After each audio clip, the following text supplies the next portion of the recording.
Good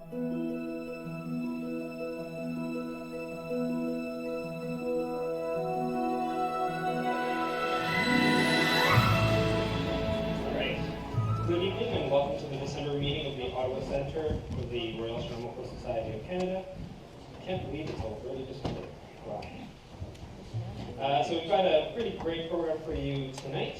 As you know, every year in December we have our annual general meeting, and that is an opportunity for council to update you on the activities of the club, take you through the finances, the president's report, etc. So we're going to start the meeting with that. We'll follow up with Sylvie, who wants to say a few words. Sylvie. Then we'll jump into our regular program. Dave Chisholm will take us through Ottawa skies. We'll have our observation reports. And then we'll jump into our break. After the break, we have our very special guest, Dr. Nathalie Ouellette, who will be taking us through her talk, Revealing the Universe with the Webb telescope, with the James Webb telescope, announcements and door prizes. All right, members in the news. Murray Campbell, congratulations on your certificate for observing 110 monthly objects. Looks like I have it for you here. Oh, you sketched everything, Murray. As a matter of fact, I did. I figured you did. Congratulations. And as well, congratulations on your 110 finest NGC objects.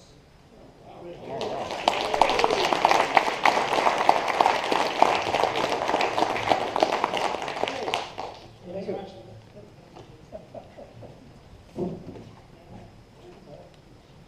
Right. New members this month. We've got 67 new members in 2019. So welcome new members.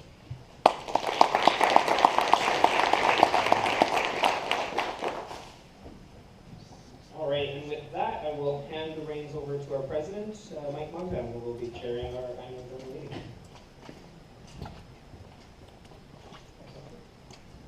Thanks, Oscar. Hi, everyone. Before we get started, I wanted to say a few things about the annual general meeting, why we hold it. We hold it once a year in December. We hold this meeting because we actually are legally required to hold it. The Ottawa Centre, RASC, is incorporated. But we are also have charitable status as well. So, but there's another reason why we hold it, because it's the right thing to do, which I'll explain in a minute. At our annual general meeting, we review our finances. We take stock of what happened in the last year, and we also elect the council, which represents you and makes decisions on your behalf. And overall, though, I think reflection of what happened in the last year is a good thing, particularly when you have members who have paid memberships, who have paid money with their memberships. Because your money is being spent. Okay, so in this meeting, we'll talk about how your money has been spent in the last year and so forth. And finally, at the AGM, we also recognize the accomplishments of members. Okay. Now, I will say that having attended these meetings the last couple of, for many years now, it's easy to tune out in the AGM. Okay, particularly when we have an exciting speaker coming up later in the agenda. Some of the material might seem a little dry, but I'd like to encourage you to listen and actually be active in the discussions. And the reason why is because in the next, I'm trying to do this quickly, 20, 30 minutes, you'll have a very good understanding of what's happened in our center in the last year. Okay? Maybe you've missed some meetings, maybe you haven't been plugged into the outreach activities or some of the member programs, or maybe you haven't been following the updates that Gordon posts in the astronauts. Okay, so in this meeting, 20, 30 minutes from now, you're going to have a lot of information stuffed into your heads. Okay? Oscar will stand up in the meeting and in a few minutes, and he'll review, as treasurer, he'll review the finances. Okay, so what are some things that are of interest, I would think, to you? What were our revenues for the past year? Okay, what are our sources of the revenues? All right, and of course, how we spend our money. Thanks, Chris. These are all important things. I think this, again, is members who pay through your membership I think it's important that you ask questions and you be critical as well. And just a couple other things here. I have another objective with the AGM as well. And that is, I hope that as you listen to how our center functions and listen to our members' contributions and accomplishments, you consider how you can be more involved in the operations because it's your center, and it's really what all you make out of it. Okay, so I think I'll say a few more things later on. Okay, with that, let's go to the next slide. Chris, what is the agenda? Okay, oh yes, the agenda here. Okay, so. Okay, thanks. So Chris is, as our secretary here, he's going to be really helping me through this meeting. He knows all the rules and policies and so forth. So first of all, because we're going to be making some voting in the meeting here, can I ask just for a raise of hands, who is a member, a paid member in good standing? I think we have 25 in quorum. Okay, so thanks everyone for coming, and welcome those who are not a member. All right, we'll try and go through this segment pretty quickly here. So we're going to quickly go. We're going to go through and approve the 2018 AGM minutes. Okay, from a year ago. There are various reports from Oscar and myself. Okay, we're going to elect a finance. We're going to have a discussion on electing an auditor. Okay, to review our finances, and there's the elections of the council members, and officers. And finally, we're going to finish off with awards, presentation of awards. Okay. So, we go through our procedure and a process here. Motion to approve agenda. Do I have someone to Dave Chisholm? And Chris, let's push the button here. No, Oscar will do it for you. I got it. Thank you. Seconded by Ingrid? Ingrid. Thank you. Too late, Brian. Well, thanks a lot. Ingrid was this, Brian was. Okay, so. And all those in favor? Carried. Thank you, Chris. Okay, I guess it's over to me. Really, I thought we were looking for Don't get a minutes of last meeting. Oh, that's right. Okay, in the minutes of last meeting, look at the presence report from you. All right, next slide. Motion to approve the minutes. Now, Chris sent out a email to members November 15th, and in it basically described it was the minutes of last year's meeting. So, do I have someone to approve the minutes of last year? You got Brian back there. Am I trying to ignore Brian? Okay, Brian wants the second. I need second. Somebody else second. I got Brian. I got Stephen. I got Stephen. No. Okay. All those in favor? Okay, let's be moving right along. Okay, so that's me. The president's report. So what my objective here again is to go through, capture a couple of the highlights of what happened in the past 12 months. I'm not going to speak to everything. Gordon Webster has told me that my complete report will be in the next issue of Astronauts. So you're welcome to read that. As soon as I get my check. And by the way, I don't want this to be a one person talking here. Just to prepare for the meeting here, I actually ran on the CRA website to check to see, all charitable organizations are identified on the CRA website. I went to see the Ottawa Center is there, of course, including a statement of finances. Does anyone here, and Chris, you're not allowed to answer this because I think you'll know. Does anyone here know when the Ottawa Center first obtained the charitable status? Okay, Brian. Charitable status? Yeah, when did we obtain that? Oh, What year? You have the answer, right? Well, I can know. I read it this afternoon. 1998. Yeah. Or are you thinking of 1906? No charitable status, when we obtained our charitable status. Only once? All expense paid trip to Barbados? Trip to Barbados? August 1977. So, I guess it's next year. Anyhow, and by the way, on the CRA website, you can see our center finances, from previous years, actually the last 5 years, as well as, if you're interested in reading about other RAC centers that have charitable status, you can read about their revenues and their financial situation. Okay, so let's get going. So it's been another busy year, okay, with the Ottawa Center. I want to share with you a couple of highlights in a couple of different areas: members programs, developments at various facilities. I wanted to go through capture a couple of the highlights of outreach activities and say a few words about accomplishments from our members here. I'll leave most of the recognition till later in the meetings.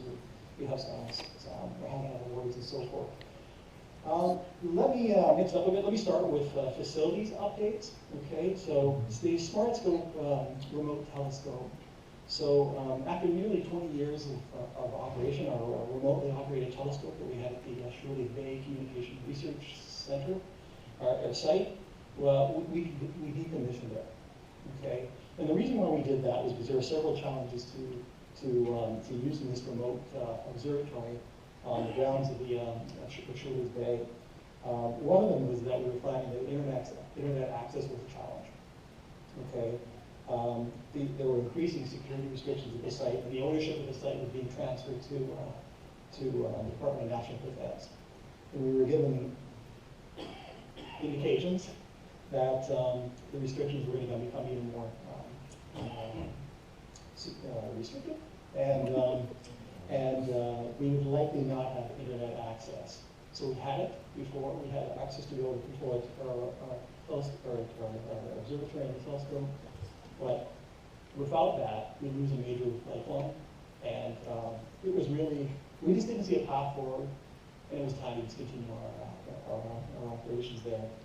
So the building and dome were donated to the Defense Research and Development Canada, DRPRDC. Chris Heron is temporarily holding onto the mount and scope and accessories. The steel pier is stored at Fred Lawson Observatory right now, and we'll find a home for this equipment in time. There are many volunteers who gave their heart and soul to this to SmartScope over the past 20 years. Can't possibly name them all here, but I just wanted to say on behalf of all of us, thank you for what you've done, because I know it was quite a bit of work and quite a bit of dedication, so thanks for that. Fred Lawson Observatory site. So this is our observatory site near our facility near Elmont. And we continue to make enhancements to the flow site this past year. We added, you may remember a couple of months ago, we talked about adding a Skypod Observatory on a wooden deck. Over Christmas, Chris and a bunch of other people built the deck. We put the Skypod Observatory on top of it. There's now a 14-inch mean Schmidt-Cassegrain scope in there. There was some work that was done, again, by several people. I can't possibly name them all. We had some issues with the telescope mount. We replaced it with another mount which was donated from the family of a former prominent Ottawa Center member, Paul Commission. And so that's nice. That has a home there. To honor Paul Commission, by the way, we won the observatory of the Paul Commission Memorial Observatory, so which I think is very fitting.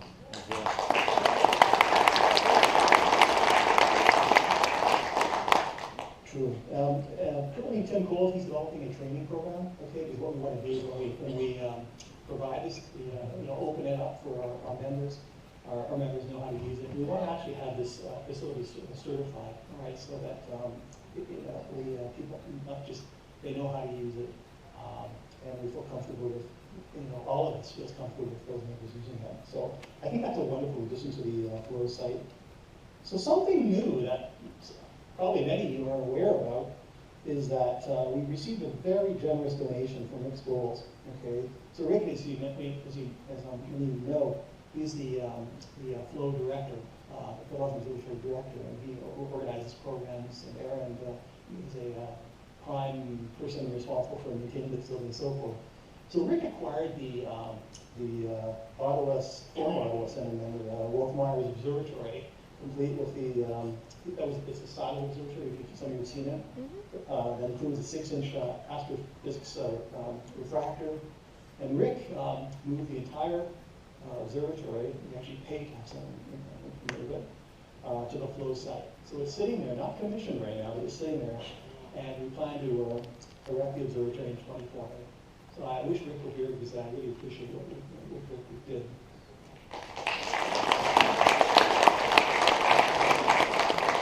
So we're looking in the Wolf-Meyer Observatory, and thanks again, Rick. So in summary, we will have altogether 3 telescopes, 3 observatories at the flow site. We'll have, of course, the 18-inch dog donated from Mark Ursa.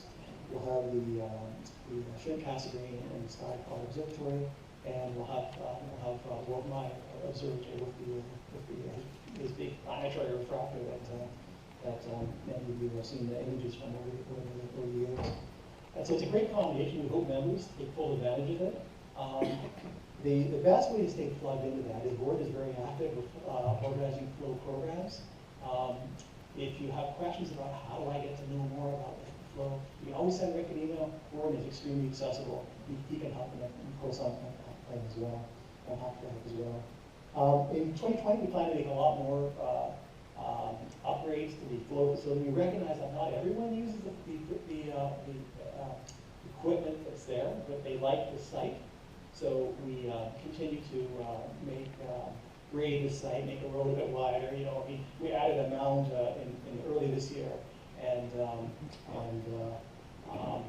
we expanded the mound. We want to keep people on that front because we know that members like to use their own equipment at that site.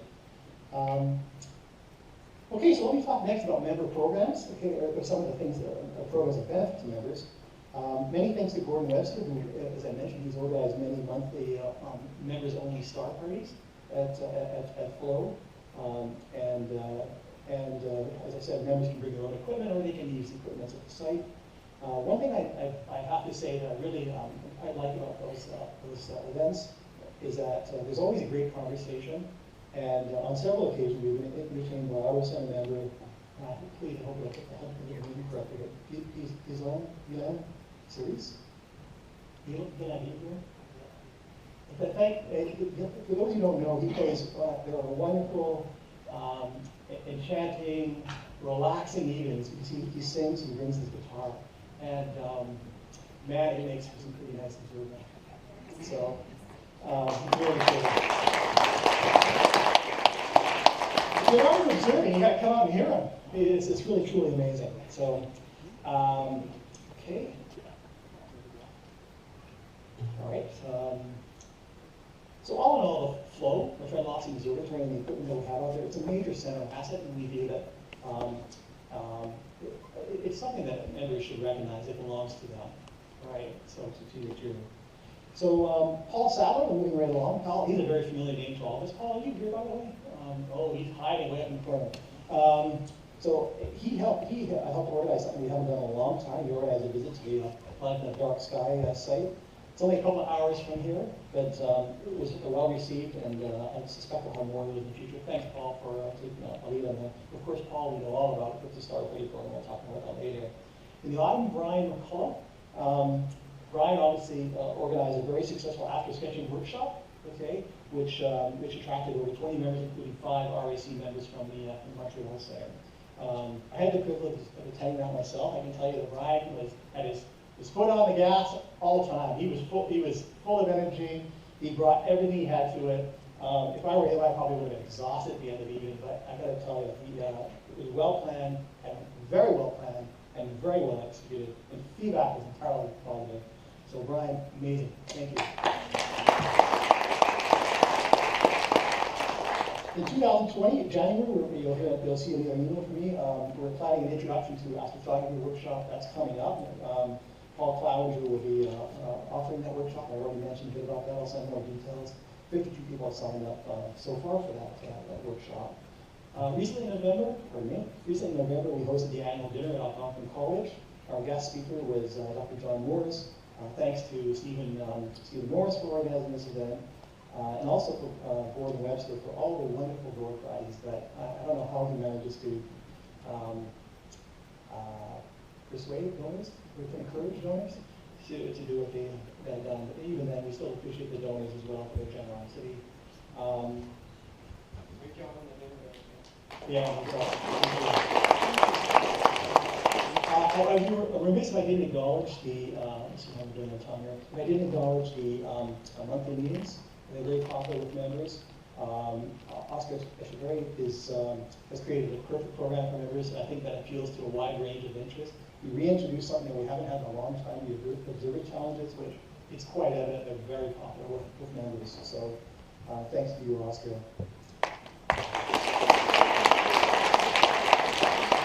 In the background for each meeting, we all know who's assembling slides and making sure all the technical stuff is working smoothly. I almost feel like I can almost say it. Who am I referring to? Who? The guy hiding in the corner, Chris Karen.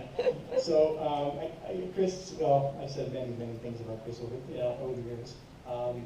He's a fellow.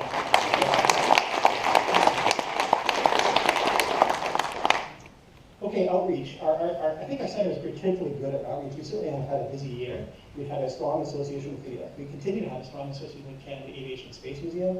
The partnership allows us to participate in numerous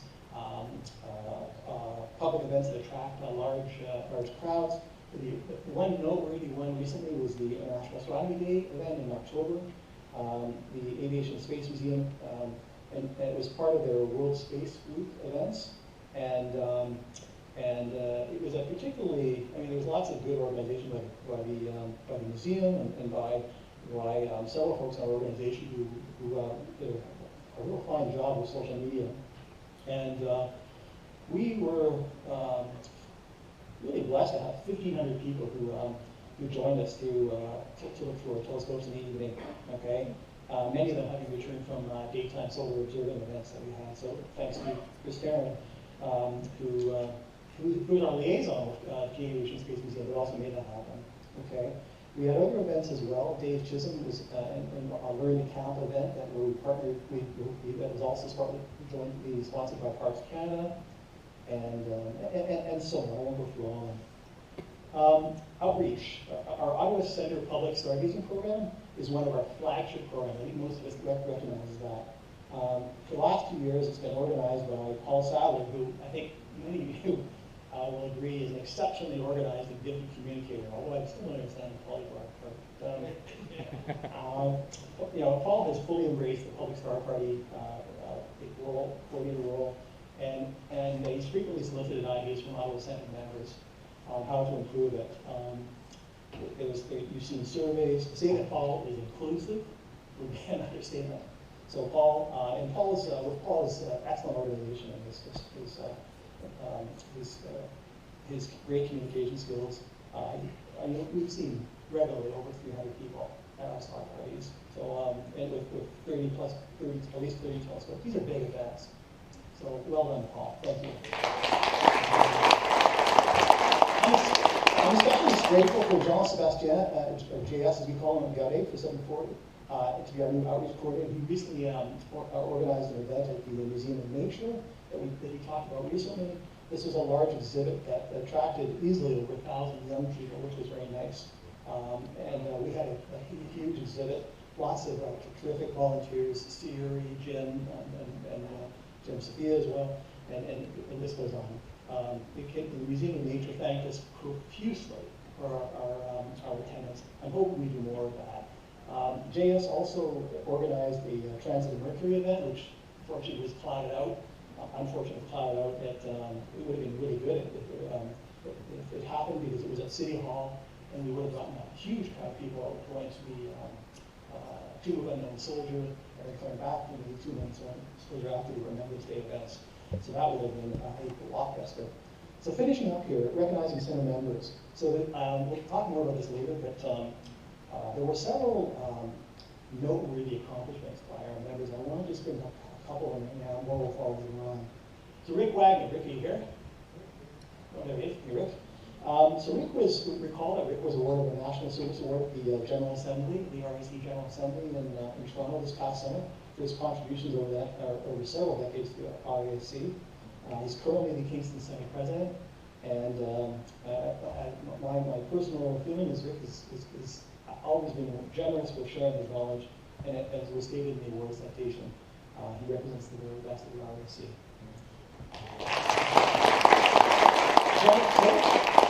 Janet, in February of this year, we received wonderful news. Janet, are you here as well? Can't be here tonight. Okay, she can't. Oh, right. We received wonderful news that she was the recipient of a top award in the RASC's, and I can try and pronounce this, Sesquus is paying out 150th anniversary Imagine the Skies contest. Her submission won the Creative Works category experience level, and I'll just say that skip over to this. I'll just say that Chris Gaynor, the RAC National President, he summarized her award beautifully. He summed it up really beautifully. Congratulations to you for this fitting recognition of your efforts to celebrate the beautiful skies that for countless eons have inspired humans, including members of the RAC, since our founding 150 years ago. So well done, Janet. And the piece is here. The piece is up for auction, silent auction for the night. And the pieces are right there, and it's up for that silent auction and also throughout the evening. So to close off, really quickly, and we did have some sad news this year, as you may recall. We lost a friend at the Ottawa Centre, Michelle Roy, our center videographer, passed away suddenly in June. Michelle was very active at star parties. I remember his smile. I remember his willingness to share. And his love of astronomy was evident. So he's missed, and I think about him actually from time to time.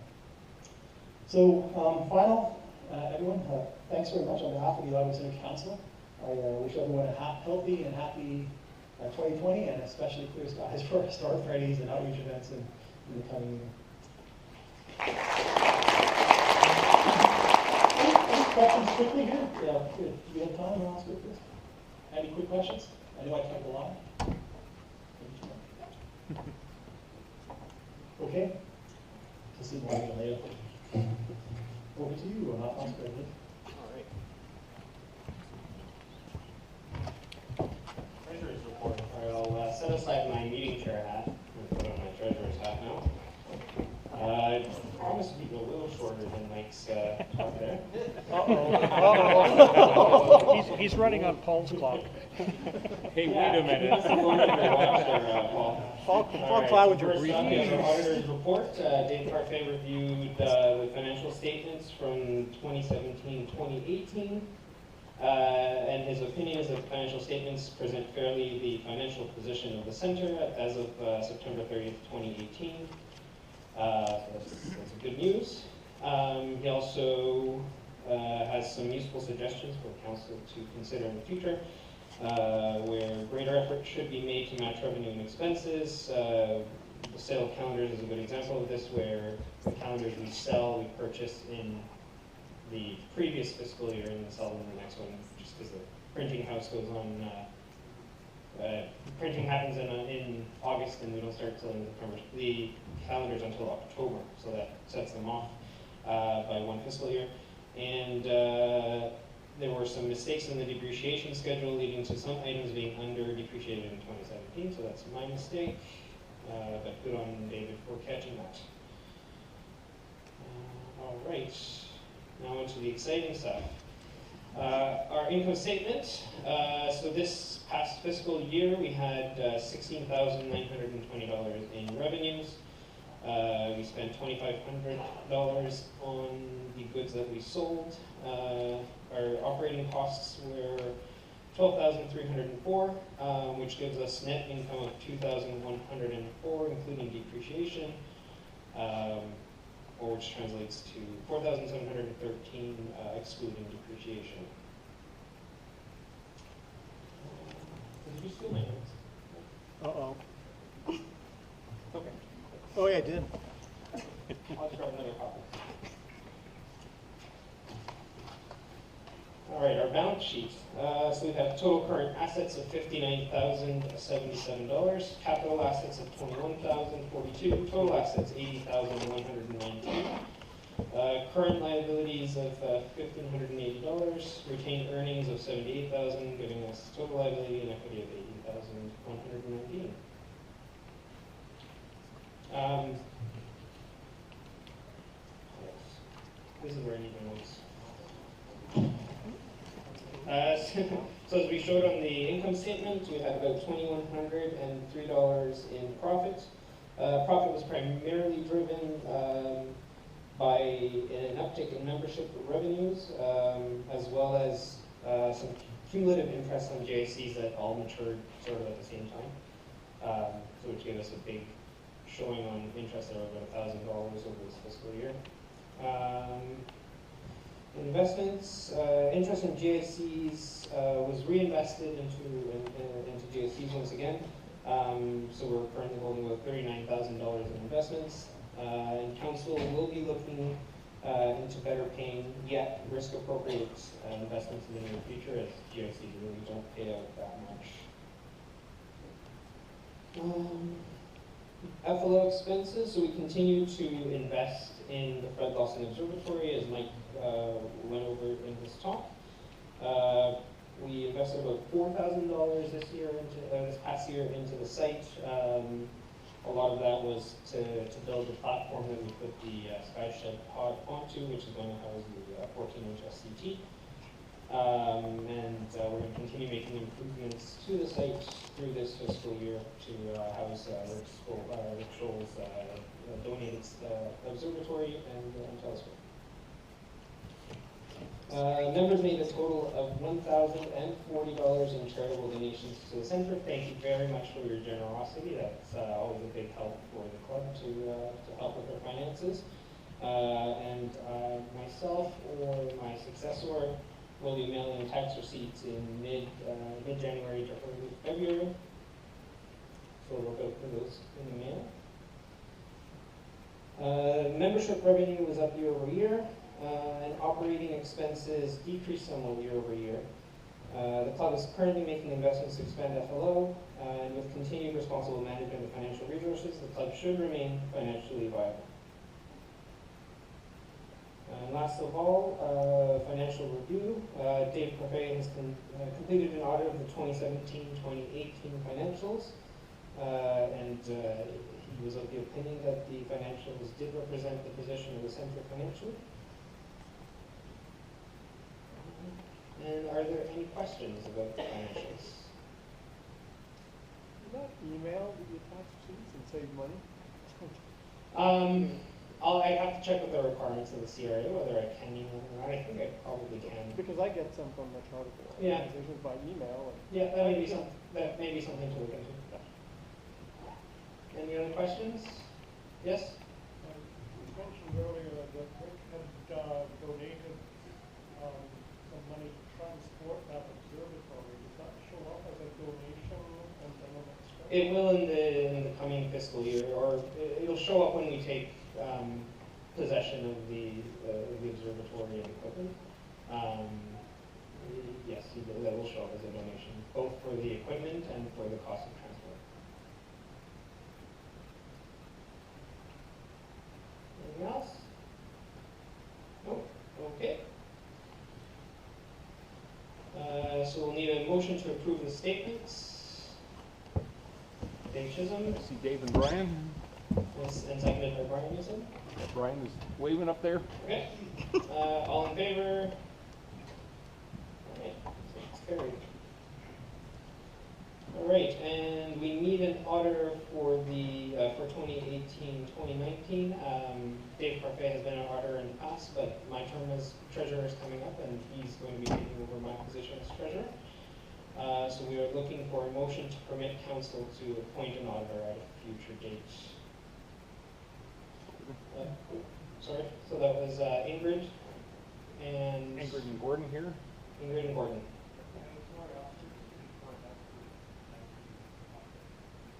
That would be for the 2018-2019 financial statements. We just approved the 2017-2018 financials. Sorry, we just approved the 2018-2019 financials. And the auditor will be reviewing those financials, those financial statements. Those are not yet audited. So all in favor? Okay, carried. All right, and I hand over the reins to Mike once more. Mike, good job. Thank you.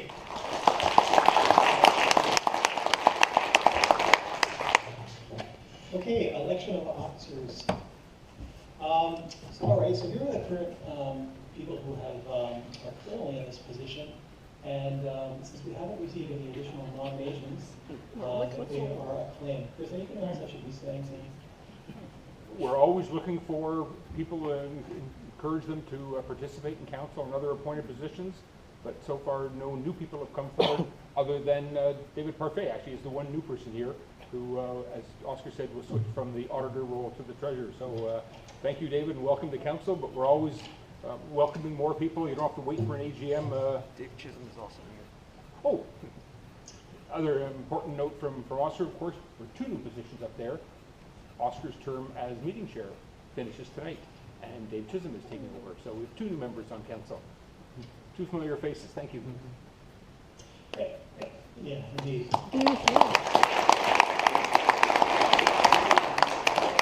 Every time we have someone new joining us in council, there's always new ideas and so forth. It's really important that we keep that going. Okay. Can they put the lights there? Would you like to lower lights there? Yeah, We will after the AGM. After the AGM, I will. Okay, all right. Okay, there are the following appointed positions as well, which are appointed by council. We currently have 1 position that is, I mentioned JS, Public Outreach Coordinator. We appointed him, his application is open for a couple of months. Light pollution abatement, we really have had that open for quite a long time. We're fortunate to have someone with national prominence, that's Rob Dick, who can provide a lot of coaching, a lot of advice, and so forth. So that's an area that interests you, and it's an important area for us all, particularly with this constellation satellite nonsense that's happening. We encourage you to step forward and start asking questions. There's one thing I was going to mention. Public star party. So Paul Sadler has he's expressed interest to sort of move on, okay? While he's offered to continue to provide support in his position, he is looking for someone. He's interested in continuing on this in an interim basis. But he's asked if someone's interested in organizing and coordinating star parties. Paul has a very proven process. He knows the people. And he's made it very. He's done a good job of organizing everything. Okay, so there's a couple of awards here that. Thanks, Chris. So at the annual dinner, we announced several awards. We're going to announce them again tonight. We recognize that not everyone was at the annual dinner. The President's Award was introduced a year ago. Tim Cole, the former president, introduced it, and really what this award was about was we just didn't feel like we had enough. There needed to be another award to recognize people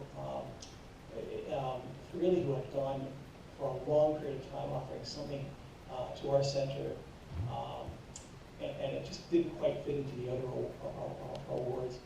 The choice for me, we don't always award this every year, we don't feel we have to, but when this one came to mind, it was a really, really easy choice for me. Okay, normally you're thinking you want to be fair, you're thinking, if I choose this person, the other person doesn't get recognized. Wow, this one was an easy one, okay, for me, and it's because the 2 people who were recognized for Art and Ann Fraser for I don't know how many years. Been responsible for our hospitality table. They loved the coffee, they loved the cookies and all this equipment. They set up this happy table, and they do it for no other reason other than just the enjoyment of all the members. So Art and Ann, as I said at the annual dinner, big fan of you, and I'm really appreciative of what you've done. So.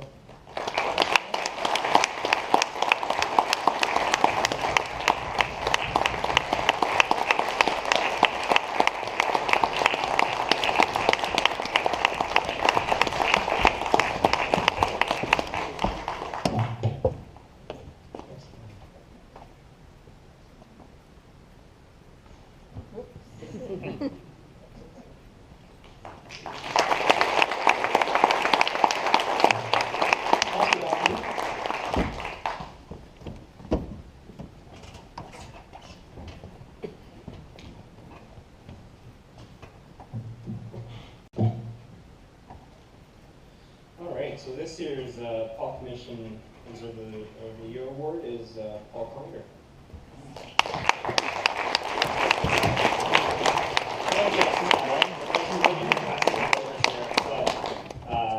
But this particular year really pushed the boundaries on amateur observing with his recreation of the Hubble deep field with his 11-inch SCT from model skies.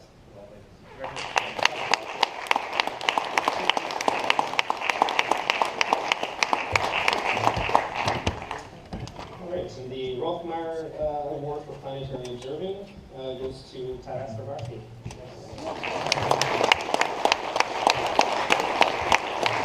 Over the last year, he's been doing some very incredible planetary imaging, and he's been going to great lengths and traveling great distances to really get some astounding images of planets. So for his dedication, here's this award.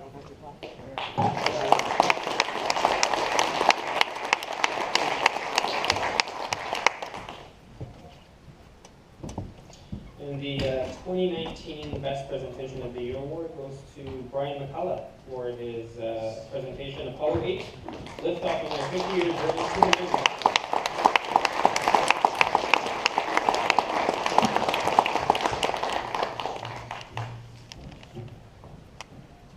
There's a picture of the plaque. Unfortunately, we don't have it with us. Where's my plaque? Oh, here it is. You get this large one, Brian. Take home the screen. And you get a handshake as a consolation. Thank you very much. Thank you very much. All right. Brian McCullough's fantastic presentation last December. He really took us through all of the details of the Apollo 8 mission, and just really made us feel like we ourselves experienced that launch. So thank you, Brian, once again.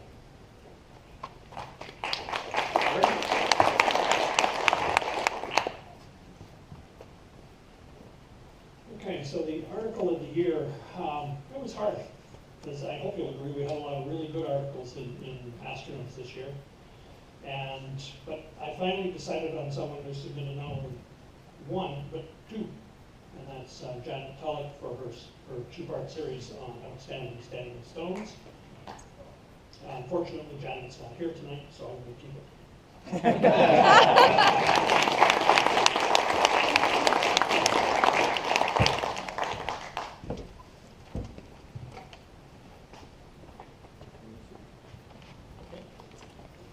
All right.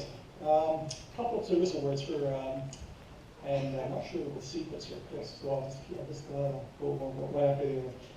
So this one is for someone who is particularly prominent in outreach.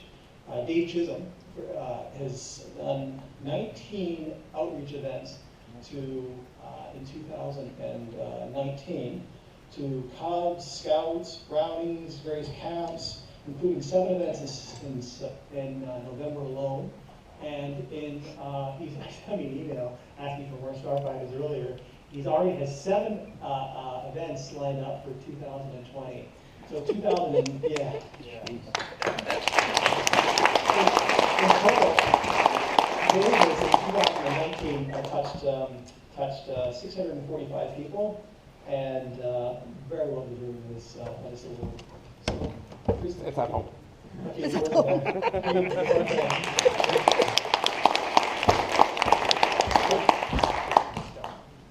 Okay, the next is for another service award for Estelle Rother. Estelle has quietly served as our librarian, the Stanmore Astronomy Book Library librarian for many, many years. She's for her service and for even prior to her librarian role, before we started recording meetings, Estelle was summarizing meetings with minutes and so forth, which I kind of missed that, to be honest. But Estelle, thank you very much. I saw you very early, Estelle. I'm not walking in here. Thank you very much.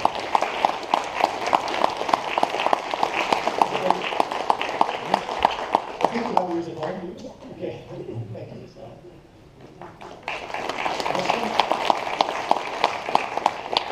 And oh, yes. All of the awards up to now were previously given out and announced at the dinner meeting. That's why many people have their plaques already, except for this one. This person. Okay, so I think you will agree that Paul Sandler has done a really extraordinary job as our star party coordinator. He's actually extended it even beyond that, as you know. He had a national, for the second year in a row, I believe, a national survey finding out what other star party coordinators are doing, which was widely seen. He's constantly asking questions: where do we have this? We have the star party. As I said before, he defines inclusiveness. I very much enjoy his communications. I love his sense of humor. I'm a big fan of Paul Zerwan. So Paul, please come up here. Thanks for the award.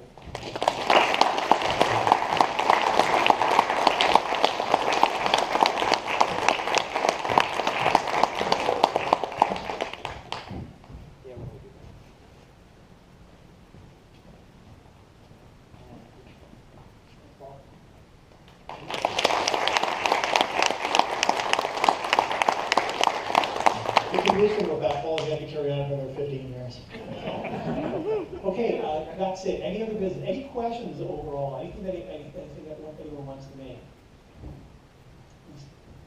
All right. I'm hoping that again, as I said in my objectives here, that having heard what you have heard, that maybe you might be interested in participating more in our function for progress. Certainly welcome, and it definitely makes better for sure.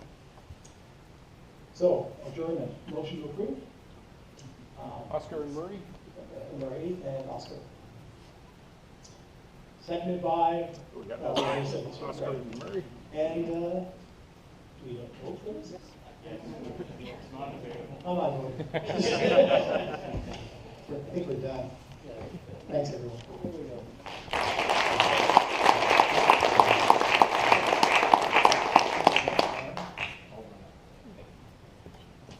All right.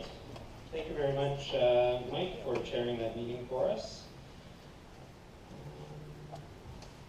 And now we will resume with the remainder of our program. We are going to be shuffling a couple things here. We're going to move the break up before observations, and then we'll do observations after the break. So with that, I'll call Sylvia. Thank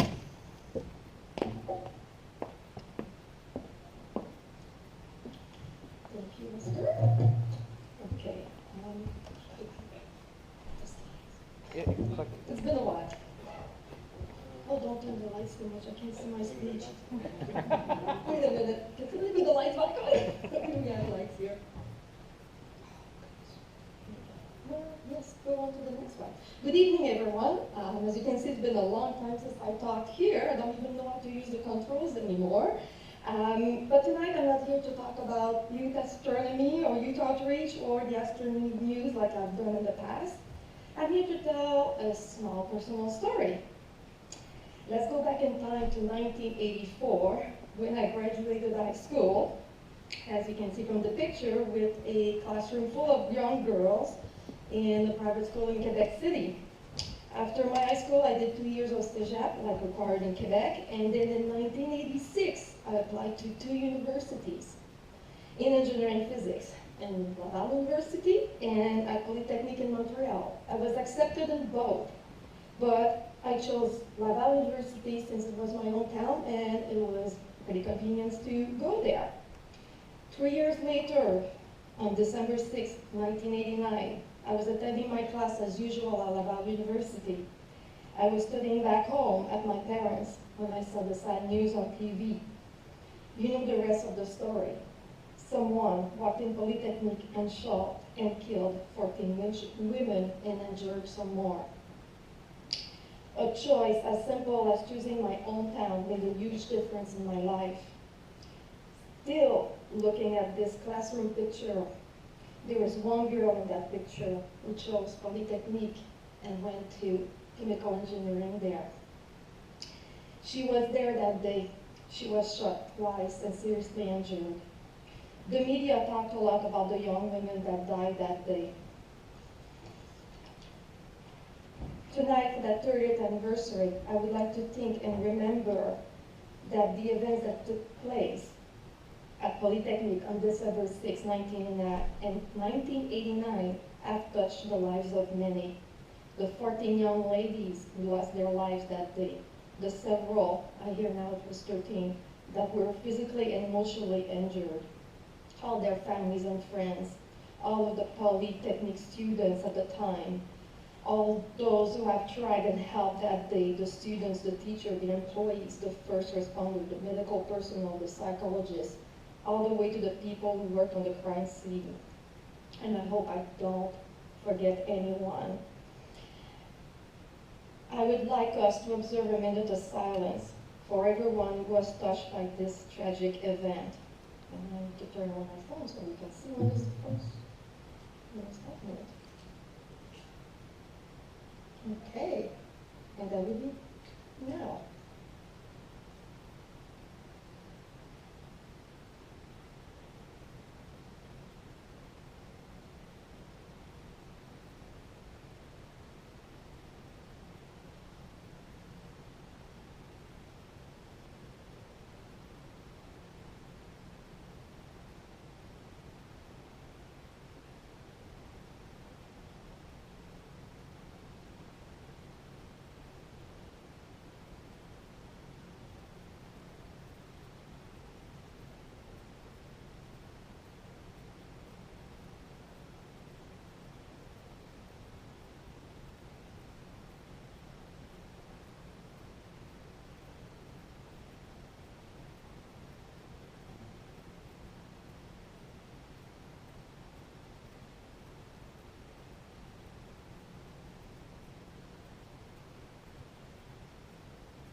In conclusion, I graduated from Laval. I worked a year and then I went for a master. And as you can see from my diploma there, in 1992, I started at Polytechnique. I was young, strong, and felt safe.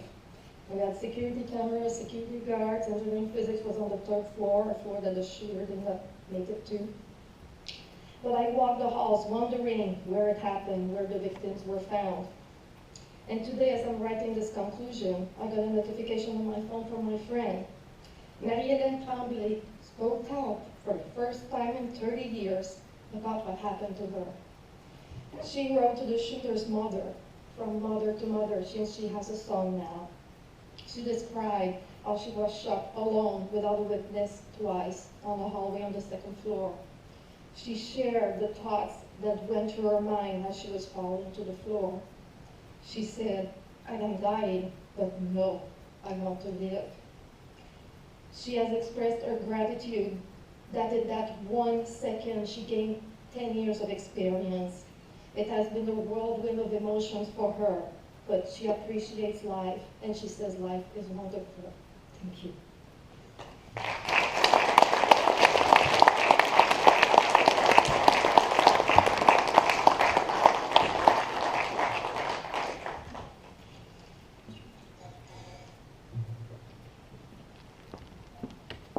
Thank you, Sylvie.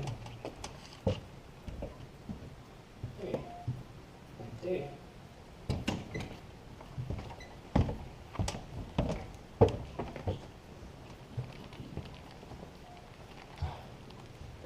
So let's take a look at what's happening in the Ottawa skies for December. We have a full moon on December the 12th.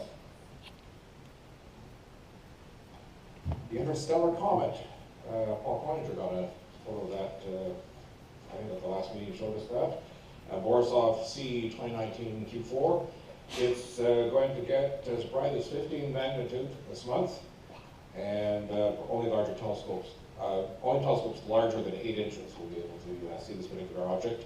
And there's the tracking on the screen there. This will be an astronaut, so we want to try to find it. The Geminids is the king of meteor showers.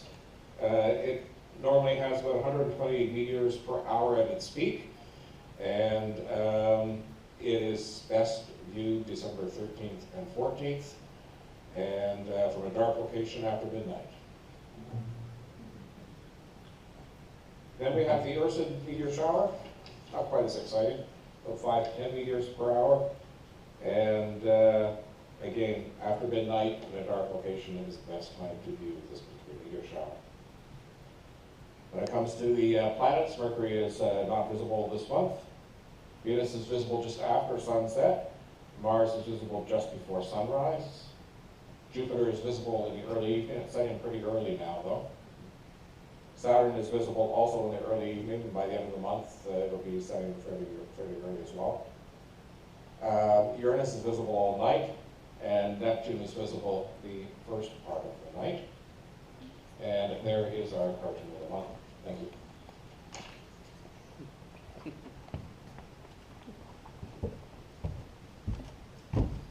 All right, thank you, Dave.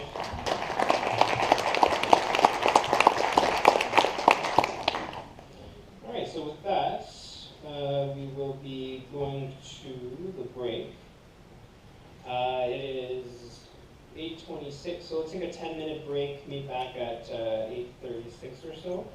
Just a reminder that we'll be selling the RASC observers calendars at the table just behind me. $16 for one or $30 for two to members, and non-members are $20 a piece. So yeah, see you in 10 minutes. Door prize tickets will be given out here. I think the roll is upstairs, Chris? No. No? There it is. Apparently applied.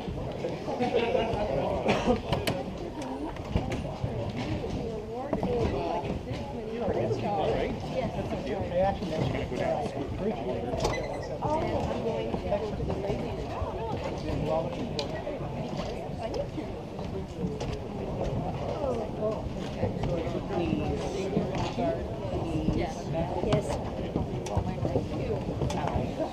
CSA, but I am under contract with the CSA, so I collaborate with them very closely, but not with the astronauts, unfortunately.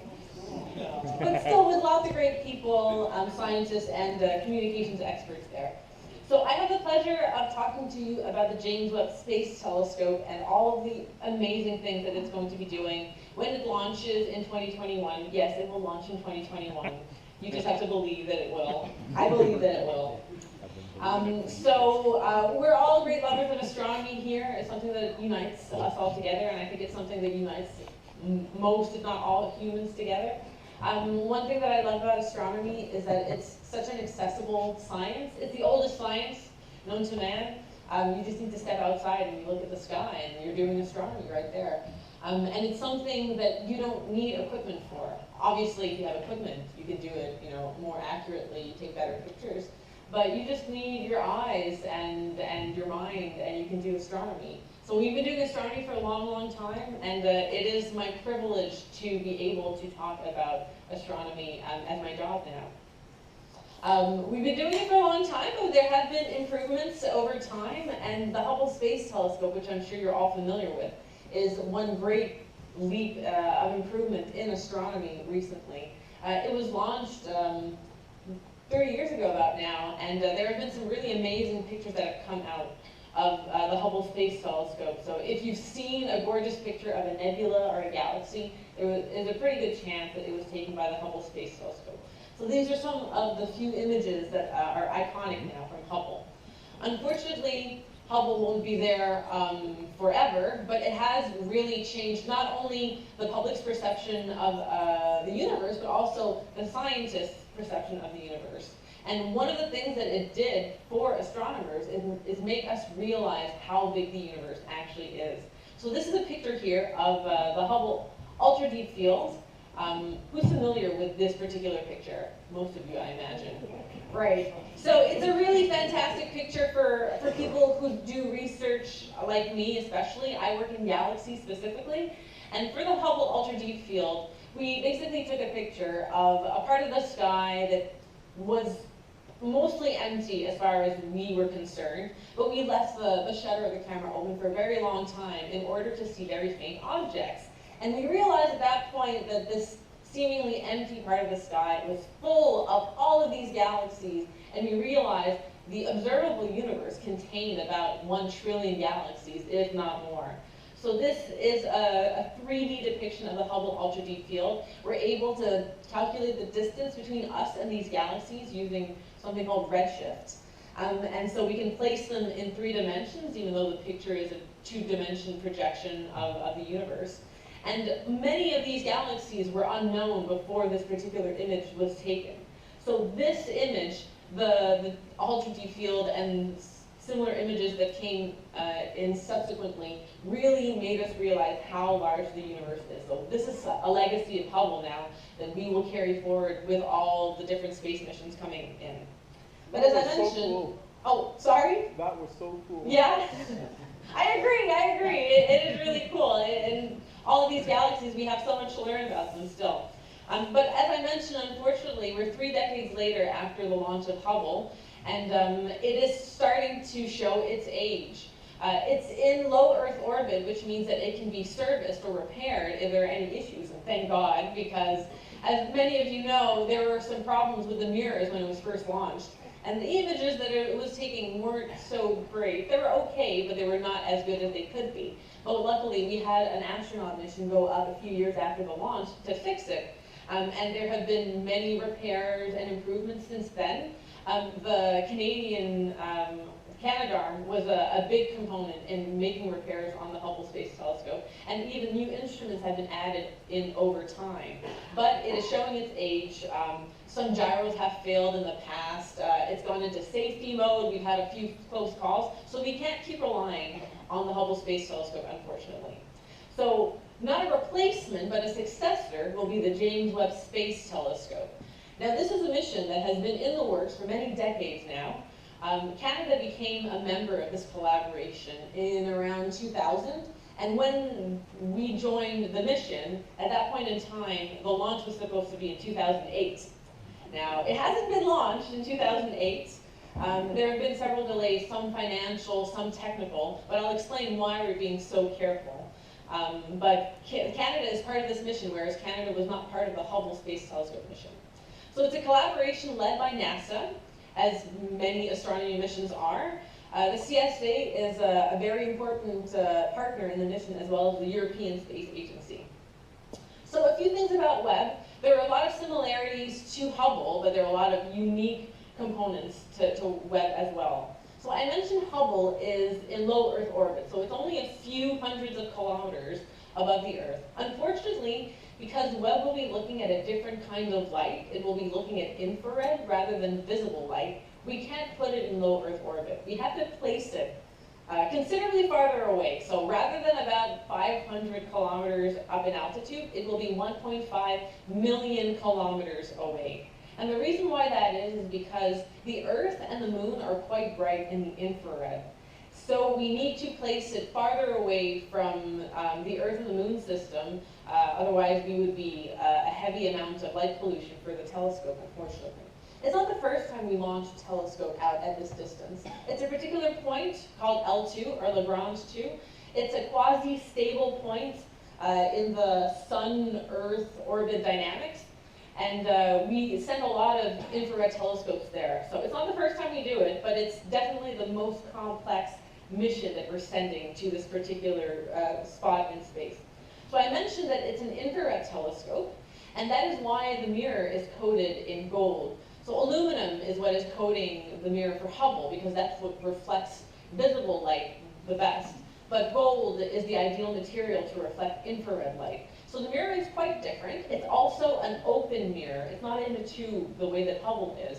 And that's because we want to keep the mirror as cold as possible.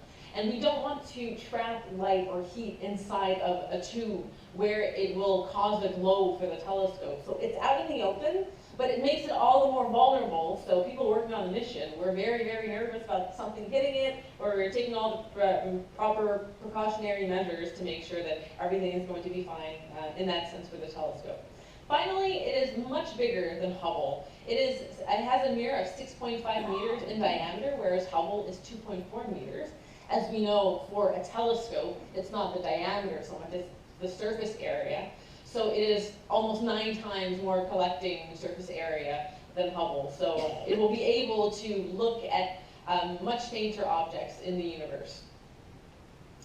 As I mentioned, temperature is very important for this infrared telescope. So it has a hot side and a cold side. So I mentioned it's a very large mirror. It's a large mirror, 6.5 meters in diameter, but it also has a sun shield underneath, which is the silver component that you can see. And that is the size of a tennis court. So very, very large.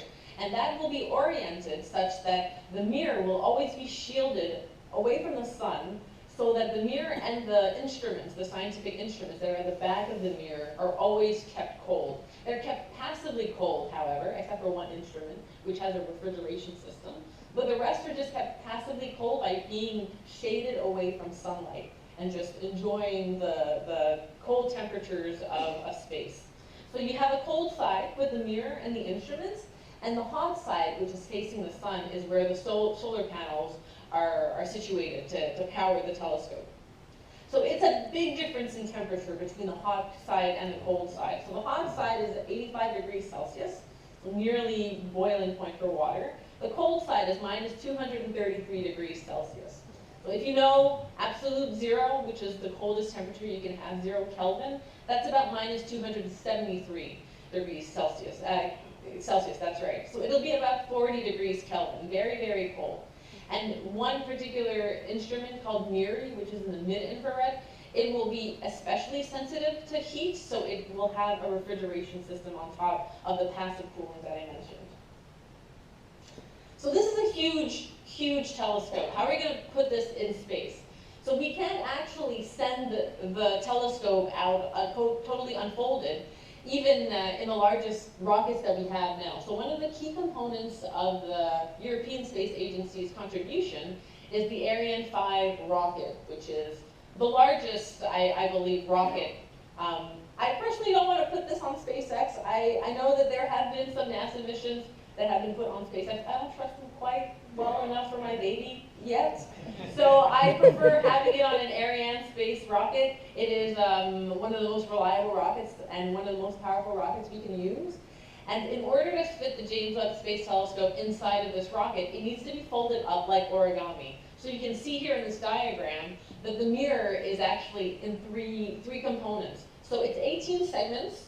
It's all beryllium, which is sort of like silicate glass, but a lighter and more resistant type of glass, coated in gold, as I mentioned, and 2 sides of the mirror fold in so that it can fit inside of the rocket. And of course, you have the sun shield that's totally folded on itself. So this is a super complicated mission. As I mentioned, we're taking a lot of time delaying launches as necessary to make sure that it's well tested, because at its location, final location 1.5 million kilometers away, we won't be able to service it if something goes wrong.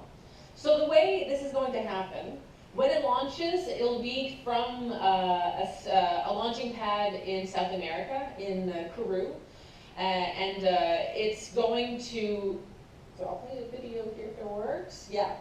So it's going to be ejected from the rocket, and then over the course of 14 days, as it's moving towards its final destination, it will start unfolding. So in the lower corner, right here, you can see its trajectory. So to give you a sense of how far 1.5 million kilometers is, that's about 4 times the distance between us and the moon. So quite a ways away. And you have a little a countdown there that's telling you the status of the telescope, depending on the time it is. So it takes 14 days for the whole thing to deploy, and it's not deploying while it's standing still. It's deploying while it's on its way to L2. And on the telescope, there's 192 different actuators, or points where it needs to unfold, where there's like a little rig that needs to do something. They all have redundancies if something goes wrong. But still, that's 192 opportunities for something to go wrong. They're not all mission critical, but many of them are. And so now you understand why we're taking our sweet time, right? Like, this is very, very complicated. So here, about 5 days in, you have the sun shield that starts being deployed. The sun shield is a mylar type material, 5 layers of it. Partially, it'll be able to shield the telescope if there are small meteorite strikes. However, we have to hope that there will be no meteor strikes at all. And one of the ways that we did that is by launching it and sending it to L2, which I mentioned is a quasi-stable orbit point. And by quasi-stable, that means that you need minimal amounts of fuel to stay around that point of orbit, but things don't tend to collect there. So there are other Lagrange points in the Sun-Earth system where stuff just loves accumulating there, like a bunch of junk and meteorites and everything. So technically, we could have sent the telescope to one of those points, but it would have been much more vulnerable to a meteor strike, an asteroid strike. So we chose instead to send it to L2, where things don't tend to accumulate. So you have it unfolding all the way, and afterwards, after the 14 days deployment, there's another 14 or so days for it to get to L2. And when it gets to L2, it actually is going to be orbiting around that particular point. So that is the size of its orbit around there. So it's an interesting trajectory, but it's called an Earth trailing orbit, meaning that it will always be in line with the Sun and the Earth. So it's timed perfectly to sort of track the Earth throughout its orbit.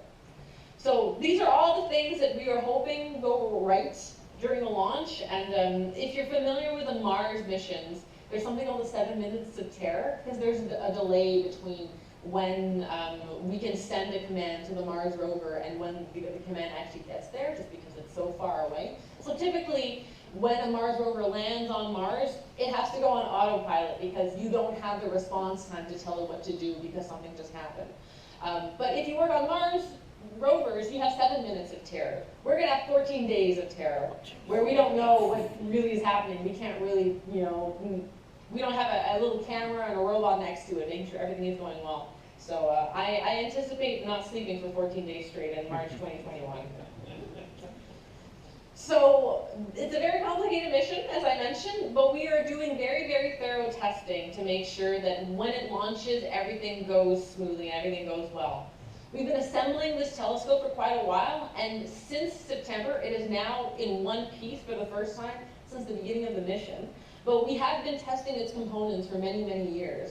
And it's a large telescope, as you can see. So we've needed to build special facilities to test it specifically and try to make it go through environmental conditions that simulate the launch environment of a rocket, but also the really harsh conditions of space.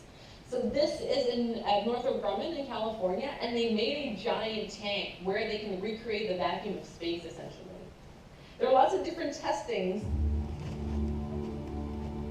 Is there a way to put the volume down a little bit on the video? It might be fine, as long as you can hear me and like the dramatic music doesn't distract you from my narration. So here you can see many technicians who are moving the different parts of the telescope. And one of the really important things that you have to test for this telescope is making sure that it survives the launch environment. So we have what we call vibe testing or vibration testing and acoustic testing, which is sound waves. So when you launch something up in a rocket, it shakes very, very violently from acoustic and vibration waves. So we have to recreate that, and we've recreated that for the individual instruments, when we put all the instruments together, when we put it with the mirror, and now that we've connected both the spacecraft element, which is the sun shield and the propulsors, with the mirror and the instruments, all together, we're going to have to vibrate it again to make sure that it can survive the launch environment. So in 2018, there was a very crucial test of the spacecraft component, which had the sun shield, and it went through a vibe test. And unfortunately, there was a human error incident where many small screws were supposed to be tightened and glued down to make sure that the sun shield is secured. And then they vibrated it, and then it exploded in a shower of screws all over the place. So that is why there is a delay now until 2021. But since then, NASA has increased its amount of oversight over its industrial partners to make sure that the human error factor doesn't go into that. So if you wonder why the initial launch of 2018 that sort of stuck for a long time was moved to 2021, that is why. But earlier this year, we went through the same vibe testing, and all the screws stayed in place, so that was very comforting. So it is an infrared telescope, as I mentioned. Webb is very complementary to Hubble in that sense. Hubble does a little bit of infrared observation, but it's mostly visible and a little bit of ultraviolet. We have done infrared telescopes before in the past. Spitzer, which is just about to retire, actually. It's in its last few months of observation, which I'm quite sad about because it was the first space telescope I ever used. but it was a much smaller telescope. And we also had Herschel, which was more mid-infrared, but it was also a smaller telescope than Webb. So we try to cover the entire range of the electromagnetic spectrum in astronomy, just because the universe has a story to tell in all the different types of light. And we will be focusing on the near and mid-infrared, so very complementary to other space missions. So why infrared astronomy? It's because there's lots of very interesting things to study in the infrared light. So for one, planets are very bright in infrared. So if you're familiar with the Juno mission, which has been producing really gorgeous images of Jupiter recently, and it's been especially looking at the poles, which is an unusual point of view to look at Jupiter with. If you look at it in the infrared, you can see that it glows very, very brightly. But we're not only interested in the planets in our own solar system, we're also interested in planets beyond our solar system, and they also glow very brightly in the infrared. So next to the image of Jupiter, you can see what's called a protoplanetary disk with a baby planet that's being formed. So the center is blocked out. It's a black mass that we put there to block out the glare of the very bright star at the center. But around, you can see all of the gas and the dust that will be producing a brand new solar system over the next few millions of years. And the very bright spot next to the black dot, that's a new planet that's being formed. So we can study these solar systems in formation in the infrared. We're also very interested in galaxies, specifically some of the very first galaxies that were ever born right after the Big Bang. And those were actually very, very bright in the ultraviolet light. So why then are we looking at the infrared, you might ask? Well, that's because of something called redshift. So as these objects are very, very far away from us, they're actually moving away from us. And so the light that they're emitting is being stretched out by the expansion of the universe itself, space-time. So the ultraviolet light that was initially emitted by those very first galaxies, by the time they get to us and James Webb, they've been stretched out into the infrared. So if we want to study them, we actually have to use infrared light. Something else that's really fantastic about infrared is that it actually lets you see hidden parts of our universe that are hidden in the visible light. So here you have the Pillars of Creation, a very iconic image by the Hubble Space Telescope. This is where new stars are being born, and it's a very gassy, dusty region in space. And so the dark areas that you see are pillars of dust that are associated to the life and death of stars. So that is actually blocking out lots of starlight from stars that are behind those pillars. And you're also mostly seeing the very largest, brightest stars in this area of the sky. If you look at the exact same image, the exact same part of the sky, instead now in the infrared, you are seeing an enormous quantity of stars that are smaller, fainter, and redder, and thus brighter in the infrared. And you can also actually see through the dust, because the dust blocks out visible light, but is not efficient at blocking out infrared light. So here, you're revealing a brand new part of space that we've already studied, but has been invisible to us because we weren't using infrared light. So infrared light is very, very interesting to study in astronomy. There are 4 scientific instruments on James Webb. One is a Canadian instrument. It's actually a 2-for-1 deal, and I'll explain a little bit more about that. As I mentioned, it's near-infrared and mid-infrared. 3 of the instruments are in the near-infrared, and 1 is in the mid-infrared. And they're all some combination of cameras or spectrographs. Cameras meaning that you're taking a picture. A spectrograph meaning that you're breaking up the light so that you can study how bright the universe is at different wavelengths.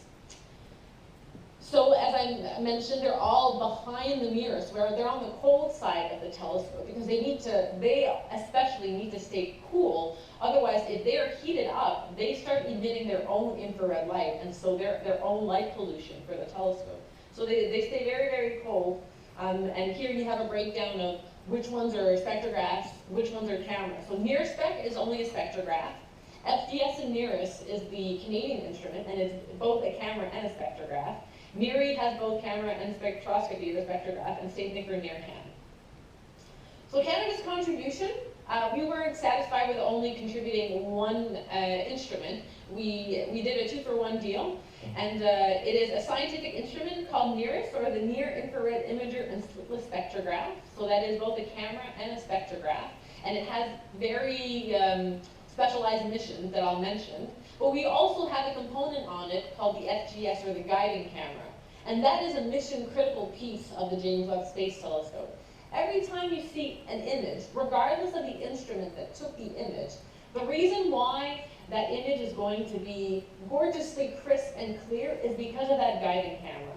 So the telescope is moving through space as it orbits around the L2 point that I mentioned, and it's going to be vibrating a little bit.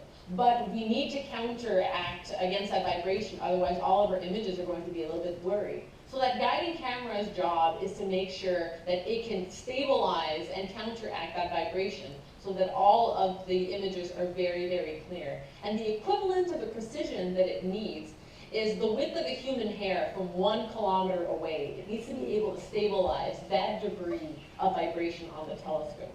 So even if you see an image not taken by NIRISS, you can be proud that your 25 cents a year for the last 20 years has allowed that image to exist and be as crisp as it is because of the Canadian instrument.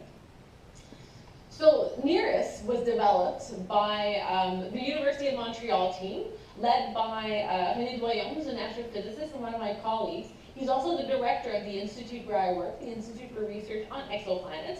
And his goal in life is to discover new worlds beyond our solar system and discover if they're habitable and also potentially inhabited. So he designed NIRISS especially to study these alien worlds and potentially find biosignatures, which would be a sign of alien life beyond the solar system. So we want to study exoplanets, which are these planets beyond our solar system, using NIRISS. And the way that we do that is by studying the atmosphere of these exoplanets. So we use something called transit spectroscopy to do this. So you might be familiar with the Kepler mission, or now the TESS mission. They detect exoplanets by looking at stars and finding a periodic dimming of those stars, which is caused by a planet that is transiting or eclipsing in front of it periodically as it orbits around the star. But once we find those planets, we now want to find out more about them beyond just finding out what their mass is, what the period of their orbit is, and we want to know what is in their atmosphere. So to do that, we have to look at them as they transit in front of their star, and we can actually look at the depth of the transit at different wavelengths, and we can actually subtract the light of the star passing through the atmosphere, and we end up with only the light from the atmosphere, which is sort of like the spectral fingerprint of the atmosphere of that planet. And by looking at that spectral fingerprint, we can determine the composition of that atmosphere, which means we can determine if there are molecules like oxygen, water vapor, carbon dioxide, ozone, or methane on those planets. So those are all potentially biosignatures that might tell us if those planets have life on them. So that's what we're hoping to do with NIRISS. And NIRISS was specially designed to do this transit spectroscopy. One system we're very excited about to study with NIRISS is the TRAPPIST-1 system. In 2017, it made the headlines because it has 7 exoplanets, and 3 of them are in the habitable zone. So the habitable zone is a little bit misleading. It basically just means that the planets are at the correct distance from its host star, that if water were to exist on those planets, the water would be in a liquid state. So it doesn't guarantee that there's life there, but as far as we know, all life on Earth requires water, so it is a starting point to trying to figure out if there's alien life on these systems. So I mentioned that we want to find these specific molecules, but it's not only a matter of finding molecules in the spectral fingerprint that I mentioned here. So unfortunately, when we look at a transit, the spectroscopy of a transit of an exoplanet, we don't get this nice image or an animation. This is the data that we deal with. So maybe it's not exciting for you, but it's very exciting for us, that picture below. And it mentions the different molecules inside, but more importantly, if we can find specific ratios of the molecules there that only exist if something is actively producing those molecules, that is a surefire sign that there's a form of life on those planets that is actively producing those molecules. Because some ratios can only exist if there's a continuous replenishing of those molecules. But when I say alien life, unfortunately, the chances are that it won't be intelligent, evolved, little green man kind of life. It'll probably be more bacterial or microbial. But when we think about the history of life on Earth, for the very longest time, that was how life was here. So maybe it would eventually evolve into intelligent life. But we're starting, you gotta have your expectations at an appropriate level. So we'll start trying to find alien microbes first, and then we'll move on to ET later on. We're also interested in studying planets in our own solar system and potentially finding life on those as well. And one of the key targets that we have for James Webb in our solar system is a moon of Saturn called Enceladus, which also had a lot of headlines in 2017 when the Cassini probe passed through some very, very interesting plumes on the surface of Enceladus. So Enceladus is covered with a thick crust of ice, and potentially there's a liquid ocean under that crust of ice. And on the cover, with the crust of ice, there are what we call ice volcanoes or cryovolcanoes. So instead of ejecting lava into space, they're ejecting liquid water from the liquid ocean underneath. And here you have an image of the Cassini probe passing through those plumes here. So they could actually sample what was going on in those plumes. And they found not alien life, but alien food potentially. So something that alien life could feed off of. And we are actually interested in doing spectroscopy of those plumes using James Webb to find out more about what is hidden underneath the crust. And that is sort of what we want to do in the meantime before we can send something there or on a similar moon of Jupiter called Europa and start digging down and actually sampling the oceans directly. We're also interested in studying the stellar life cycle. So I mentioned protoplanetary disks. So these are solar systems in formation. This is a direct image of a solar system in formation. There are very few images, real direct images of exoplanets that have been taken just because they're very, very faint, very, very far away, and they're usually drowned out by the glare of their star. But usually when a system is very, very young, a few tens of millions of years old, the planets are still quite bright and we can see them being formed.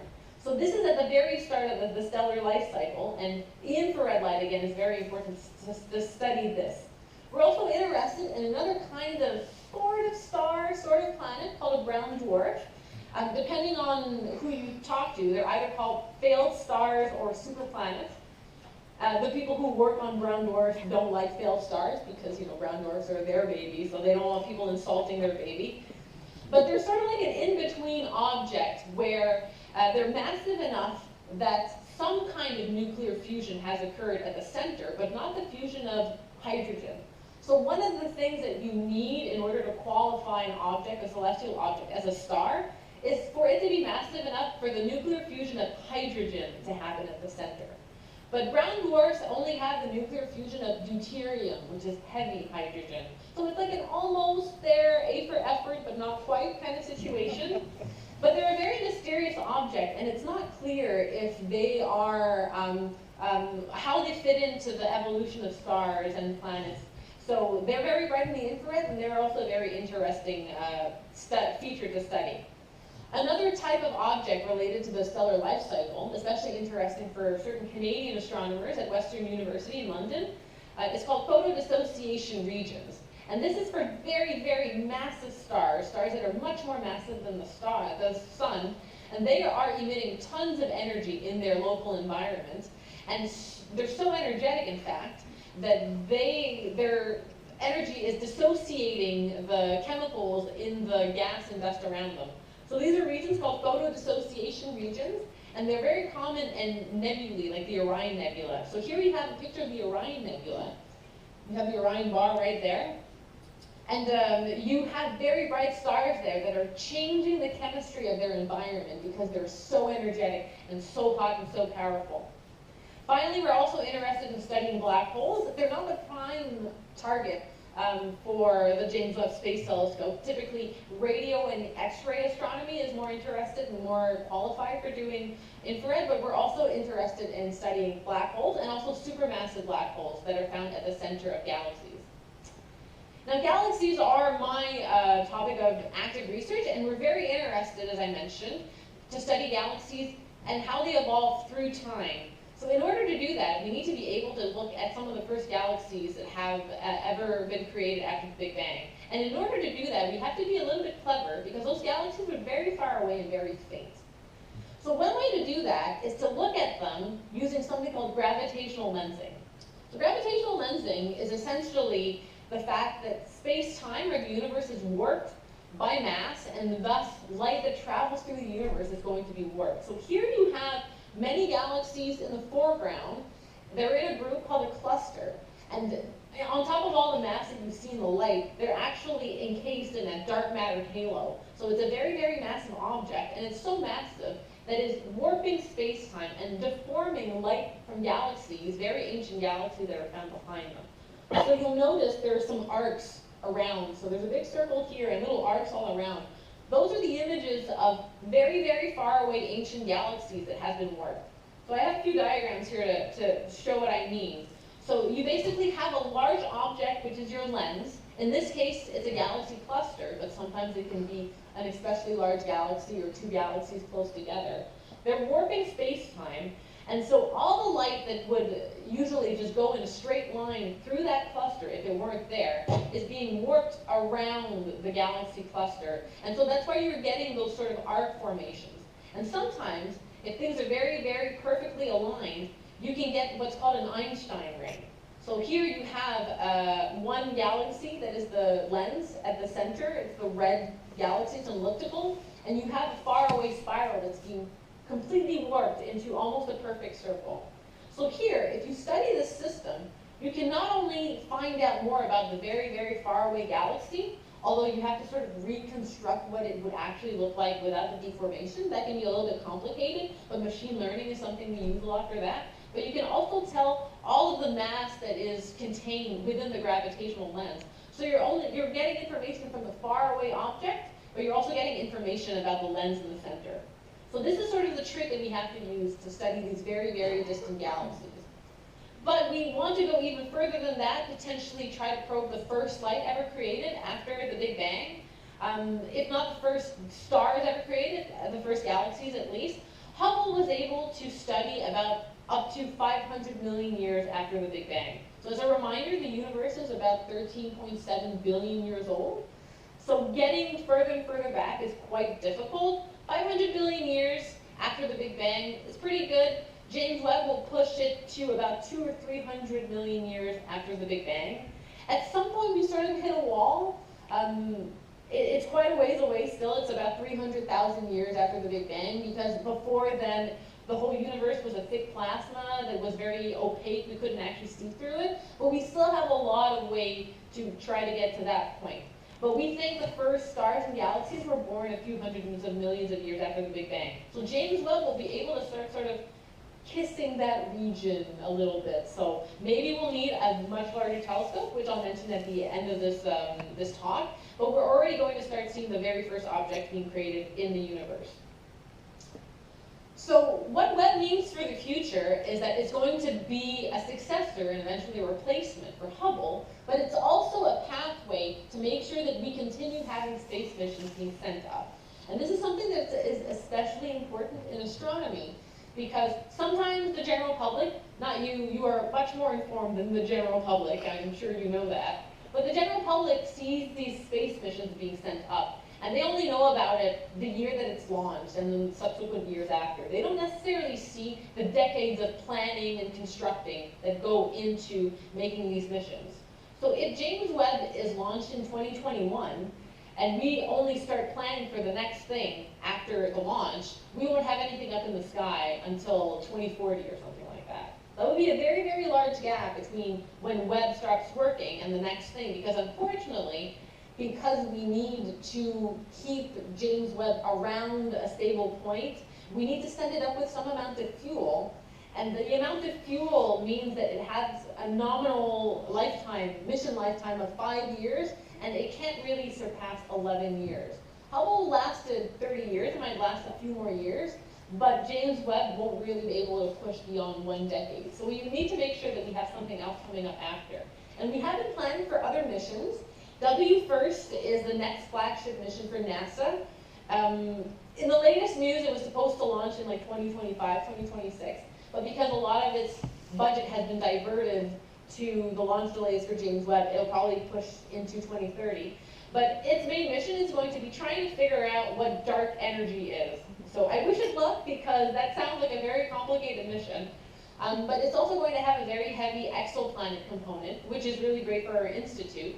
It's going to have what we call a coronagraph, which blocks out the central light of a star and allows you to take direct images of the stars that are around it.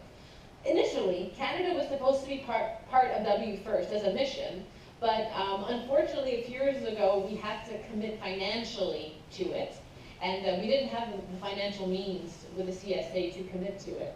There are some other pathways where we might be able to be involved through the industry, but the science will be only through our international partners because we won't have astronomers part of the scientific team, the direct team of WFIRST.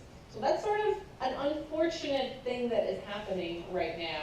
And one thing that I'm working very, very hard on in my role as outreach scientist is trying to raise awareness and do advocacy for astronomy, space astronomy especially, to make sure that the CSA has a sustainable, constant budget in order to make sure that we can continue being part of these missions. And we're not always scrambling to try to get in at the last minute and not have enough money to do so. So WFIRST, we might have missed the boat. The next big thing, however, is going to be hopefully a Canadian-led mission called CASTOR. It's a very, very cute name. I like it a lot. I'm in charge of the outreach for CASTOR, and it's going to essentially be a Hubble for Canada. A little bit smaller, 1 meter, but because it is the greatest brand new technology, it's actually going to have the same resolution as Hubble. It's going to be looking at blue light and ultraviolet light, but it's going to have a field that will be 100 times the size of Hubble's. So it's going to take huge images, and it's going to be able to survey much larger parts of the sky. So this is at what we call phase 0. We've done all of our research, all of our calculating, making sure what everything costs. We are soliciting interest from international partners, and we have shown that there's been a lot of interest from international partners, the UK, India, and also American partners like JPL. Now we just need to see if we have money for it. So if you, in Ottawa here, you happen to cross, you know, an MP or someone you know at Parliament Hill, you know, slip them a word. Hey, CASTOR is really cool. Wouldn't it be fun if Canada had its own Hubble? So we often have meetings here on Parliament Hill trying to talk to people about CASTOR and other Canadian space missions. So hopefully this will happen. This would be in the mid to late 2020s. Beyond that, for international missions, we have something called LUVOIR, which is going to be a really fantastic mission if it happens, much larger than James Webb and much larger than Hubble. So in this animation here, you have the Hubble Space Telescope, and as we're pulling back, you'll have for scale how big LUVOIR will be. It will be an optical telescope, open like James Webb, with a sun shield, and it's going to absolutely dwarf the size of the Hubble Space Telescope. It will probably not be in low Earth orbit. It'll be farther away, and it might have to be assembled in space, actually. And if you know about the Lunar Gateway project, that might actually be an interesting use for astronomers for a sort of piétage out in space, in order for us to be able to construct something out in space, because we don't currently have a rocket large enough, even folded up, to launch something like LUVOIR. So James Webb is going to be super, super exciting for the next decade, but the fact that Canada is part of that mission is also great impetus for us to continue being part of these important international missions as well. So we're hoping that during the mission for James Webb, we continue to have sustained interest from astronomers, but also from the Canadian public in general, so that we can make sure that the Canadian Space Agency has a healthy financial budget and make sure that we can continue partaking in these incredible scientific discoveries. Thank you.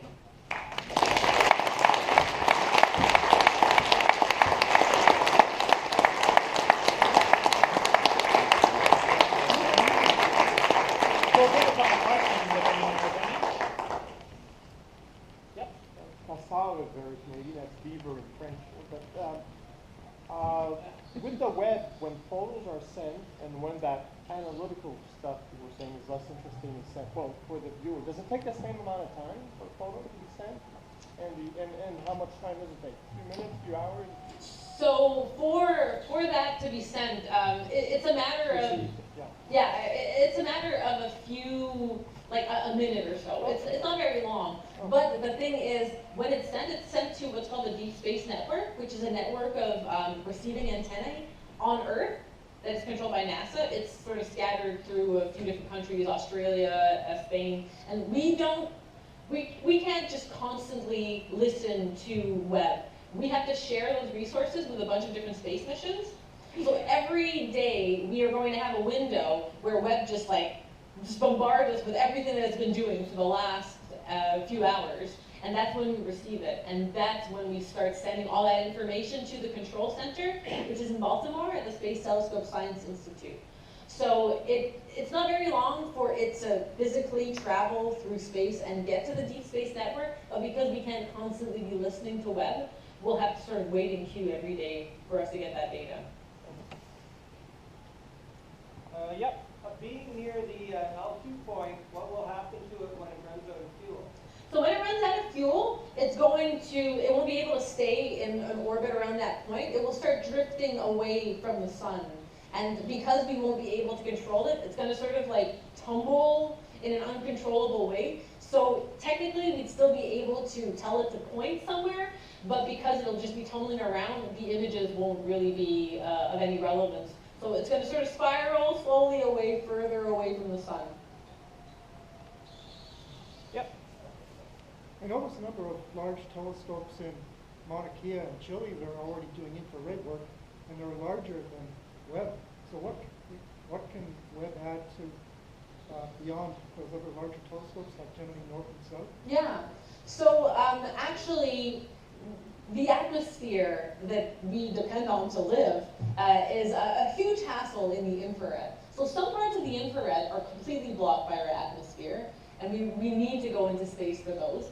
But even for the areas where we are not totally blocked by our atmosphere, the water vapor inside of our own atmosphere is very bright in the infrared, and they cause what we call telluric lines. So when we take a spectrum of the sky, we actually have all these lines that are polluting our view of the atmosphere. We can subtract them. It's very, very hard to model them, so we end up adding a bunch of noise. If we go into space, we're just completely deleting the whole issue of the atmosphere being an issue. So that's why it's helpful to go in space for infrared. Yep, right here. Me? Yep. In theory, could there be a reionization zone existent in the universe? Yeah, there's definitely a reionization era. So we think that what is actually reionizing the plasma of the universe is those first few stars that are being born, and they're creating sort of bubbles of reionizing the plasma. So it's farther away than we can study currently, but we're pushing to try to study that era of the universe. We do believe that exists in the history of the universe. Thank you. And I'll take one more. Yeah. Some of the previous infrared telescopes have used liquid helium stored on board to cool the instruments. Is that what James Webb will be using also, or do they have active refrigeration? So MIRI has active refrigeration because we didn't want to have the added weight of having a physical coolant for it. So it's active refrigeration. Okay, great. Thank you.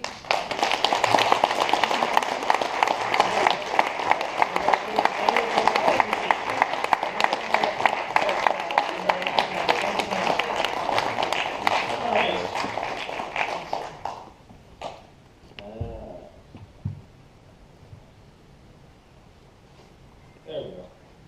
All right, and with that, we'll jump right into observations. So if you submit an observation, please be ready. Here's our list of observers. Bob, you're up first.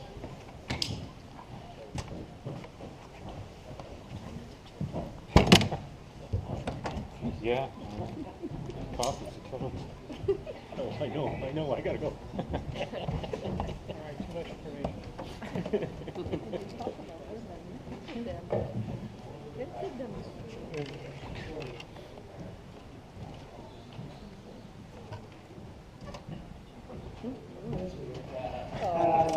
is my granddaughter. She lives in Saskatoon. And that's where I was on November the 11th, the Mercury transit day. It was minus 35. Oh, by the way, I'd like to report that she wants to be an astronomer, but she actually wants to be a princess. You could be both. Why not? You could be both, I suppose. I observed the transit with this pair of 10-power binoculars with a solar filter in front of them, and I watched it for a while. And being an imager, I thought I got to take a picture. And I tried to hold the camera up to the binoculars. What a dead loss that was. So I made this incredibly good piece of equipment here with a tape and a camera strapped on the back of one eyepiece and the toilet paper roll to sort of get the spacing in. And it actually worked a little bit. And so what I did was I looked through one eyepiece, and Ginny, my wife, she pushed the button on the camera. And I need to tell you that micromanaging your wife at minus 35 does not guarantee a happy marriage. And this is the image that I got. It's spectacular, as you can see. And there's Mercury, the green planet. This is right at the end of the transit. They've been traveling across the sun space the whole day. And it was very interesting, except extremely cold. Nobody would go out and observe it with me. Are you still married? Yes, she forgot. This is NGC-1, one of the challenge objects, and because you probably don't recall where they all are, NGC-1 is very close to NGC 7839, and the highest number is NGC 7840, which is way down south. And what really happens here is that the numbers start at 1 and go to the left all the way around the whole planet, I guess, and show up back on the other side. And that was because they set a telescope up and looked at it and let the Earth rotate underneath them. And this was the order they did it in. Do you see the streaks in the picture? Yeah. Well, it was a moony kind of a day, and I thought it was the moon. But in actual fact, Alpharaz is just out of the view on that side there. And there's dirt on my sensor or my optical class somewhere. I will get that off sometime. This is another of our challenge objects. It's about 2.5 million light years away. It's the same distance away as Andromeda, and I've never heard of it. It's part of our local galaxy group. And I thought, well, it must have just been discovered. Yeah, in 1909. And 74 was another of the challenge objects. This was the last object that I observed when I was trying to find the Messier 110 objects with a push-to telescope. This is another challenge object, and when I spent a few hours imaging it a week ago, I suddenly realized that I had taken a picture of it 10 years ago. And found out that when I looked at my files, it was so boring that I didn't process the image. Anyway, it's a little better now. And the Flaming Nebula is pretty high in the sky. And I just was looking for something that was going to be easier to find than the challenge objects. And boy, when I first saw the subs coming out of this image, this star looks like it's on fire when you see the subs. Very interesting image. And the bubbles, an old-fashioned one too, is pretty high in the sky right now. Very, very pretty and fairly easy object to image. And then the Orion Nebula is in fantastic position to observe right now. You can see it naked eye. Get out with your scope and take a look at it. It's going to be up all winter, and it's just a wonderful thing to see. Okay, thank you very much.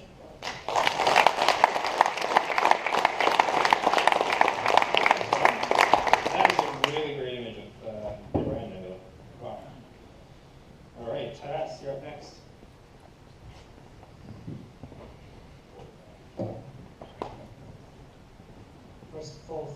really award. I really appreciate it. Try to do more maybe next year. We'll have some other pictures. For now, this is an image which I took about end of July 27th, I believe it was.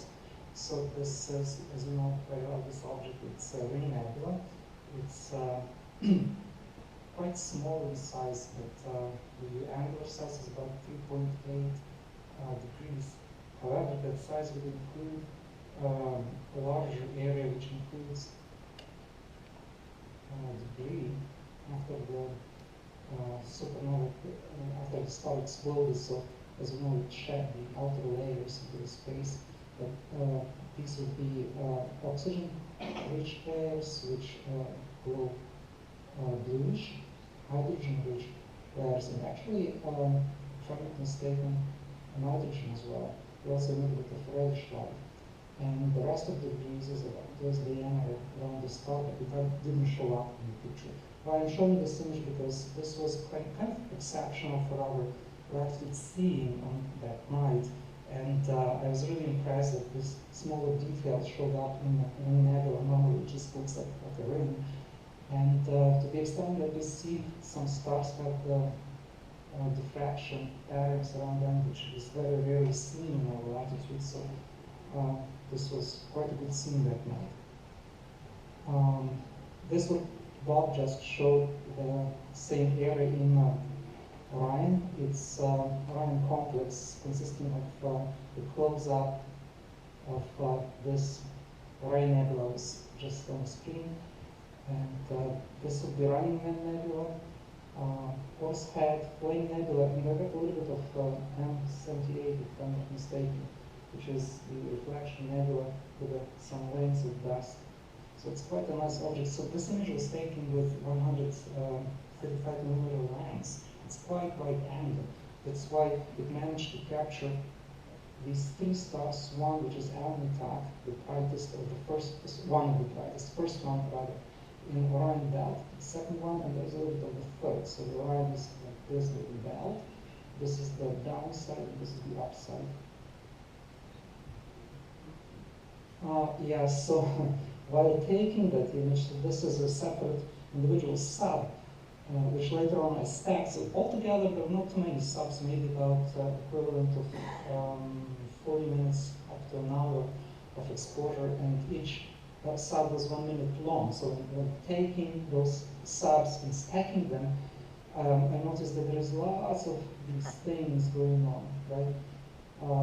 You know what those things are. It's just animate them a little bit. Starlink. Right, and there is actually a region right here.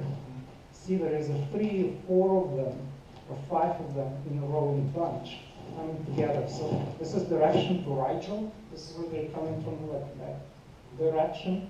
And I had a tough time removing them because each and every of the subs, if you don't remove those streaks, you will get them piled up and little pretty bright streaks. So the next image which I was trying to take was this barely seen here, which is the Witch's Hat Nebula. These last images were taken exactly a week ago, and was quite clear skies, although still there were some clouds, thin clouds passing by. And you can see a bit of those clouds here. And again, if animated, it would look like this. So you see the solid streak of the satellites passing through the image, and I think it's going to get worse. Right now we have about 120 Starlink satellites launched by Elon Musk. It's going to be about 20 to 30 or 30 to 40,000 of them in that, more or less in that region. So that will bring lots of this type of light pollution into the space, and I really don't know what it would look like when all of them are deployed. So this was a bit lengthy exposure. So this again is 1 second long sub, but I got quite a few of them, and after stacking, got this Witch's Hat Nebula, Nebula, which is, oops, I pushed too many buttons back. We're just stacking frame because this is ridiculous. Hold on, Okay.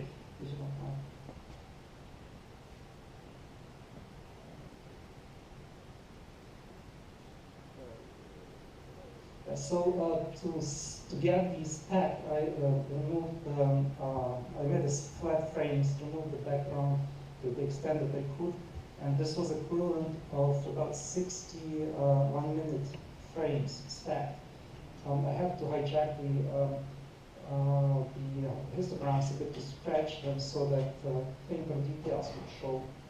And you can see the Orion here, so the light of Orion is reflected by these clouds here, so this is a reflection nebula, and you can see the shape of nose, mouth, will reach the eye, and this will be the head. Same light.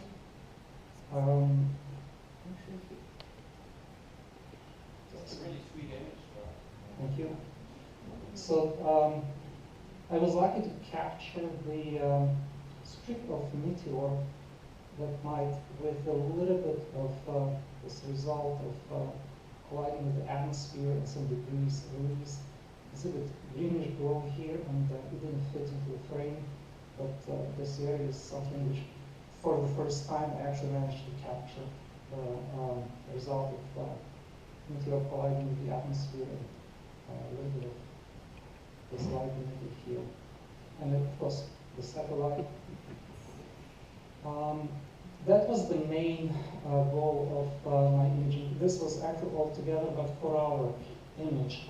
I had a 1-hour data before and added 3 more hours a week ago from Habitable Observatory. So as you know, this is the RASC Nebula, which is a reflection nebula. Oops.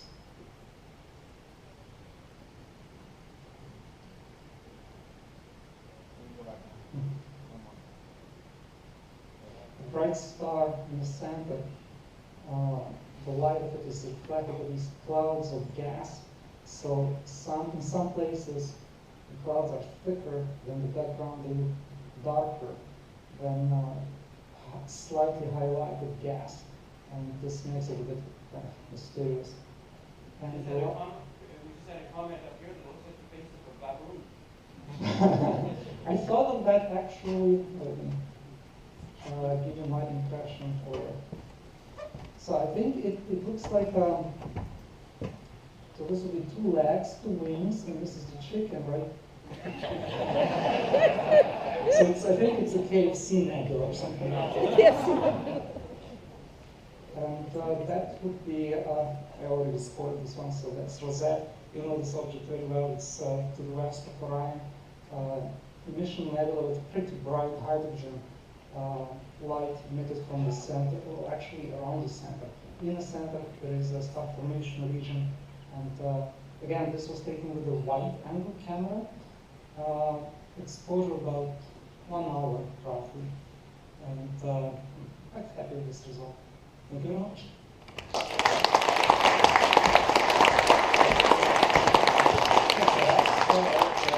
Paul might be next. Uh-oh. Guess we'll find out. I thought it was Paul. We'll see. Your list said. I'm pretty sure. Okay, I'll take the photos.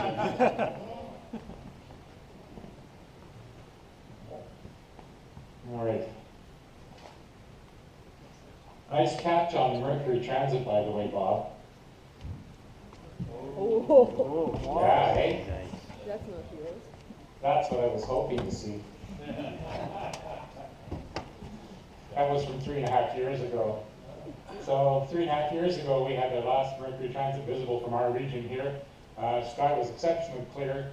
The scene was pretty crummy. Will that play by itself, Oscar? There we go. But the point is, we could see it 3.5 years ago. This year, we weren't quite so lucky. Unless you were in Saskatoon, you could see it there. But from our region here, we basically got that. Yeah. You either had to be up near Thunder Bay or down near New York City, but all points in between were socked in with that stuff. So unfortunately, we didn't get much of a view here in our neck of the woods. I did have a camera set up. That was my best shot of the sun. I was hoping for a lucky break, but I didn't quite get it. So it's unfortunate because there won't be another Mercury transit for 13 years, and there won't actually be one visible in our corner of the world for another 30 years. So, I don't know, will you still need me? Will you still need me when I'm 94? I don't know, I'll probably be 5 anyway. We'll see what happens. All right, I had better luck 3 nights ago. I got one last look at our little interstellar visitor, Comet Borisov. It's about 5 days away from making its perihelion approach, closest approach to the sun. It has brightened. It's about 16th magnitude, so it's still a very faint object. And the problem is that it, as it's moving through its orbit, it's actually descending in declination, so it's getting extremely difficult to see. It's only rising up to a decent elevation at our latitude right around the time of the onset of morning dawn. So it is a very challenging object, and the moon will start clobbering it in about 5 days. So the next time the moon is out of the picture will actually be when it's closest to the Earth, but that'll be around December the 28th, and it'll be pretty low in the sky. So if you do want to get a look at this thing, if you have an 8 to 10 inch telescope, you might be able to get a peek at it. But as I say, 16th magnitude comet, it's going to be hard to differentiate that with some of the fainter stars around it. But there it is, our little interstellar visitor, just boogieing on through the system. All right, so last shot I have is just a reminder, and I'm following up on what Bob said. Get out and check it out. This is part of our winter Milky Way. It is nice and high in the sky right now, all the way up from Deneb and the North American Nebula. Oops. I'll fix it. Those buttons are really gas. I'll fix you. Okay. Thank you. Give me a second there. Thank you. I'll try to not press that. All the way from Deneb and the North American Nebula this way, I see 1396 up in Cephas and into the Cassiopeia area. Lots of nice targets to see. It's not horribly cold out just yet. It will be soon enough, so I encourage you to get out and get your star picks here before the minus 20s and minus 30s of winter set in there. Also, the Andromeda galaxy is a nice view. So, with that, I wish everybody a great holiday. I hope you have a wonderful Christmas and clear skies. Wonderful. Take care.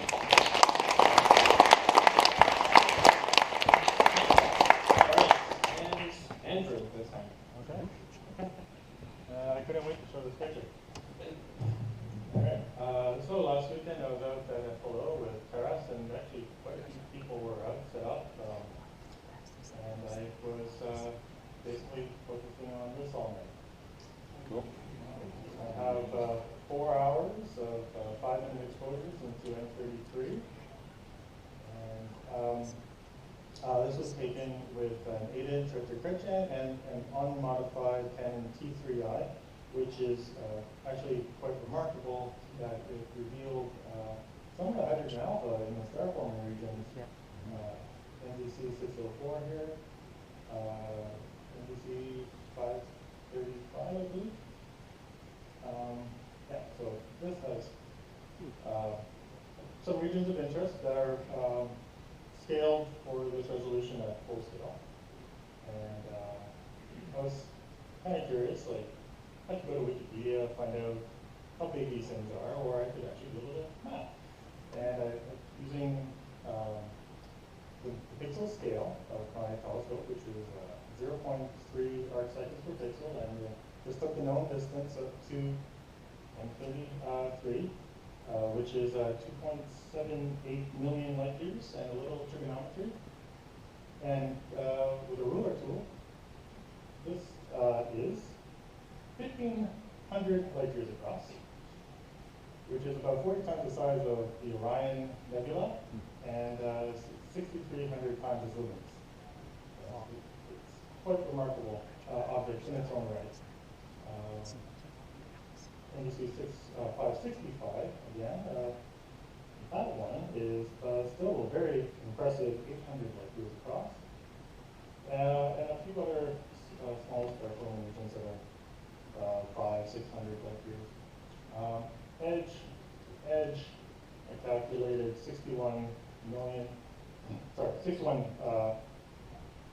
61,000 light years, which is in accordance with Wikipedia's information. Now, throughout the frame, most of the pinpoints you observe are foreground stars. However, C39 up here, that little fuzz, happens to be M33's brightest and largest globular cluster. So 14 pixels across, which I calculated to be around 250 light years in size.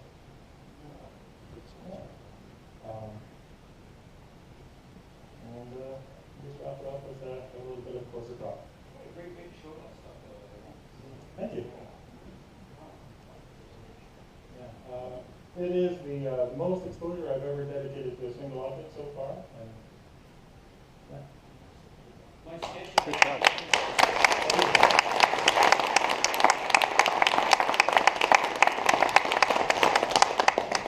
Brian, I think you're in the middle of a sentence there when we supposed to be in front of you. I did a sketch of that way back when I was doing my essays. Yep. And I wrote an article because I've been trying to see triangle, trying to see it. And of course you get people, oh yes, I see it with opera glasses on from under a street light. Find it. When I finally did, I wrote a little article. You can find it in Astro. It's called Triumph and Triangle. Well, it just so happens that when I arrived and had gotten set up at FLO and beyond imaging, I went out and spoke with a few of the people that were set up, and Gordon Webster had his telescope staying on M33 at that very moment. So I had a look through at the same time. It was great.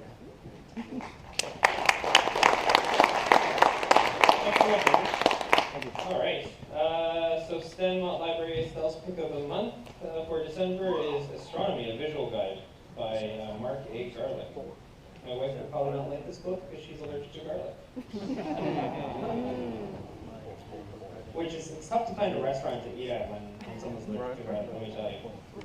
All right, these are some of the folks that help run the club. If you want to get involved, please do let one of us know. As always, our meetings are recorded and available on our website. We are still on the search for someone familiar with videography. If you wish to volunteer to record our meetings, that'd be great. We had 101 attendees tonight, and I'd like to thank the Canada Aviation and Space Museum for hosting us and our guests for joining us this evening.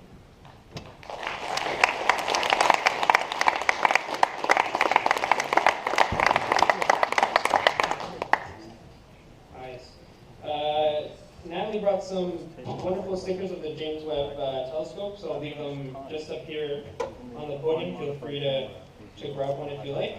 Our post-meeting meeting will be at Bryce O'Malley's at 1151 Ogilvie Road at the Aviation Parkway.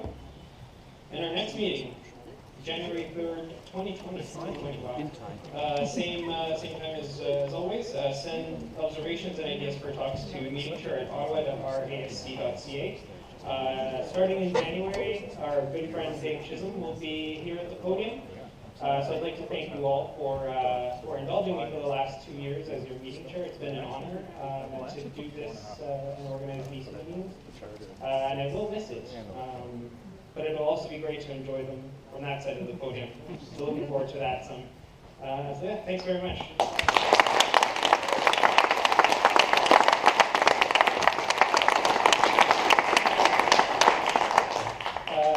If you're not already a member of the club, please consider joining at RASC.ca. Regular memberships are $86, families are $80, plus $13 per adult and $7.10 per youth, $52 if you're a student or under 21 years old.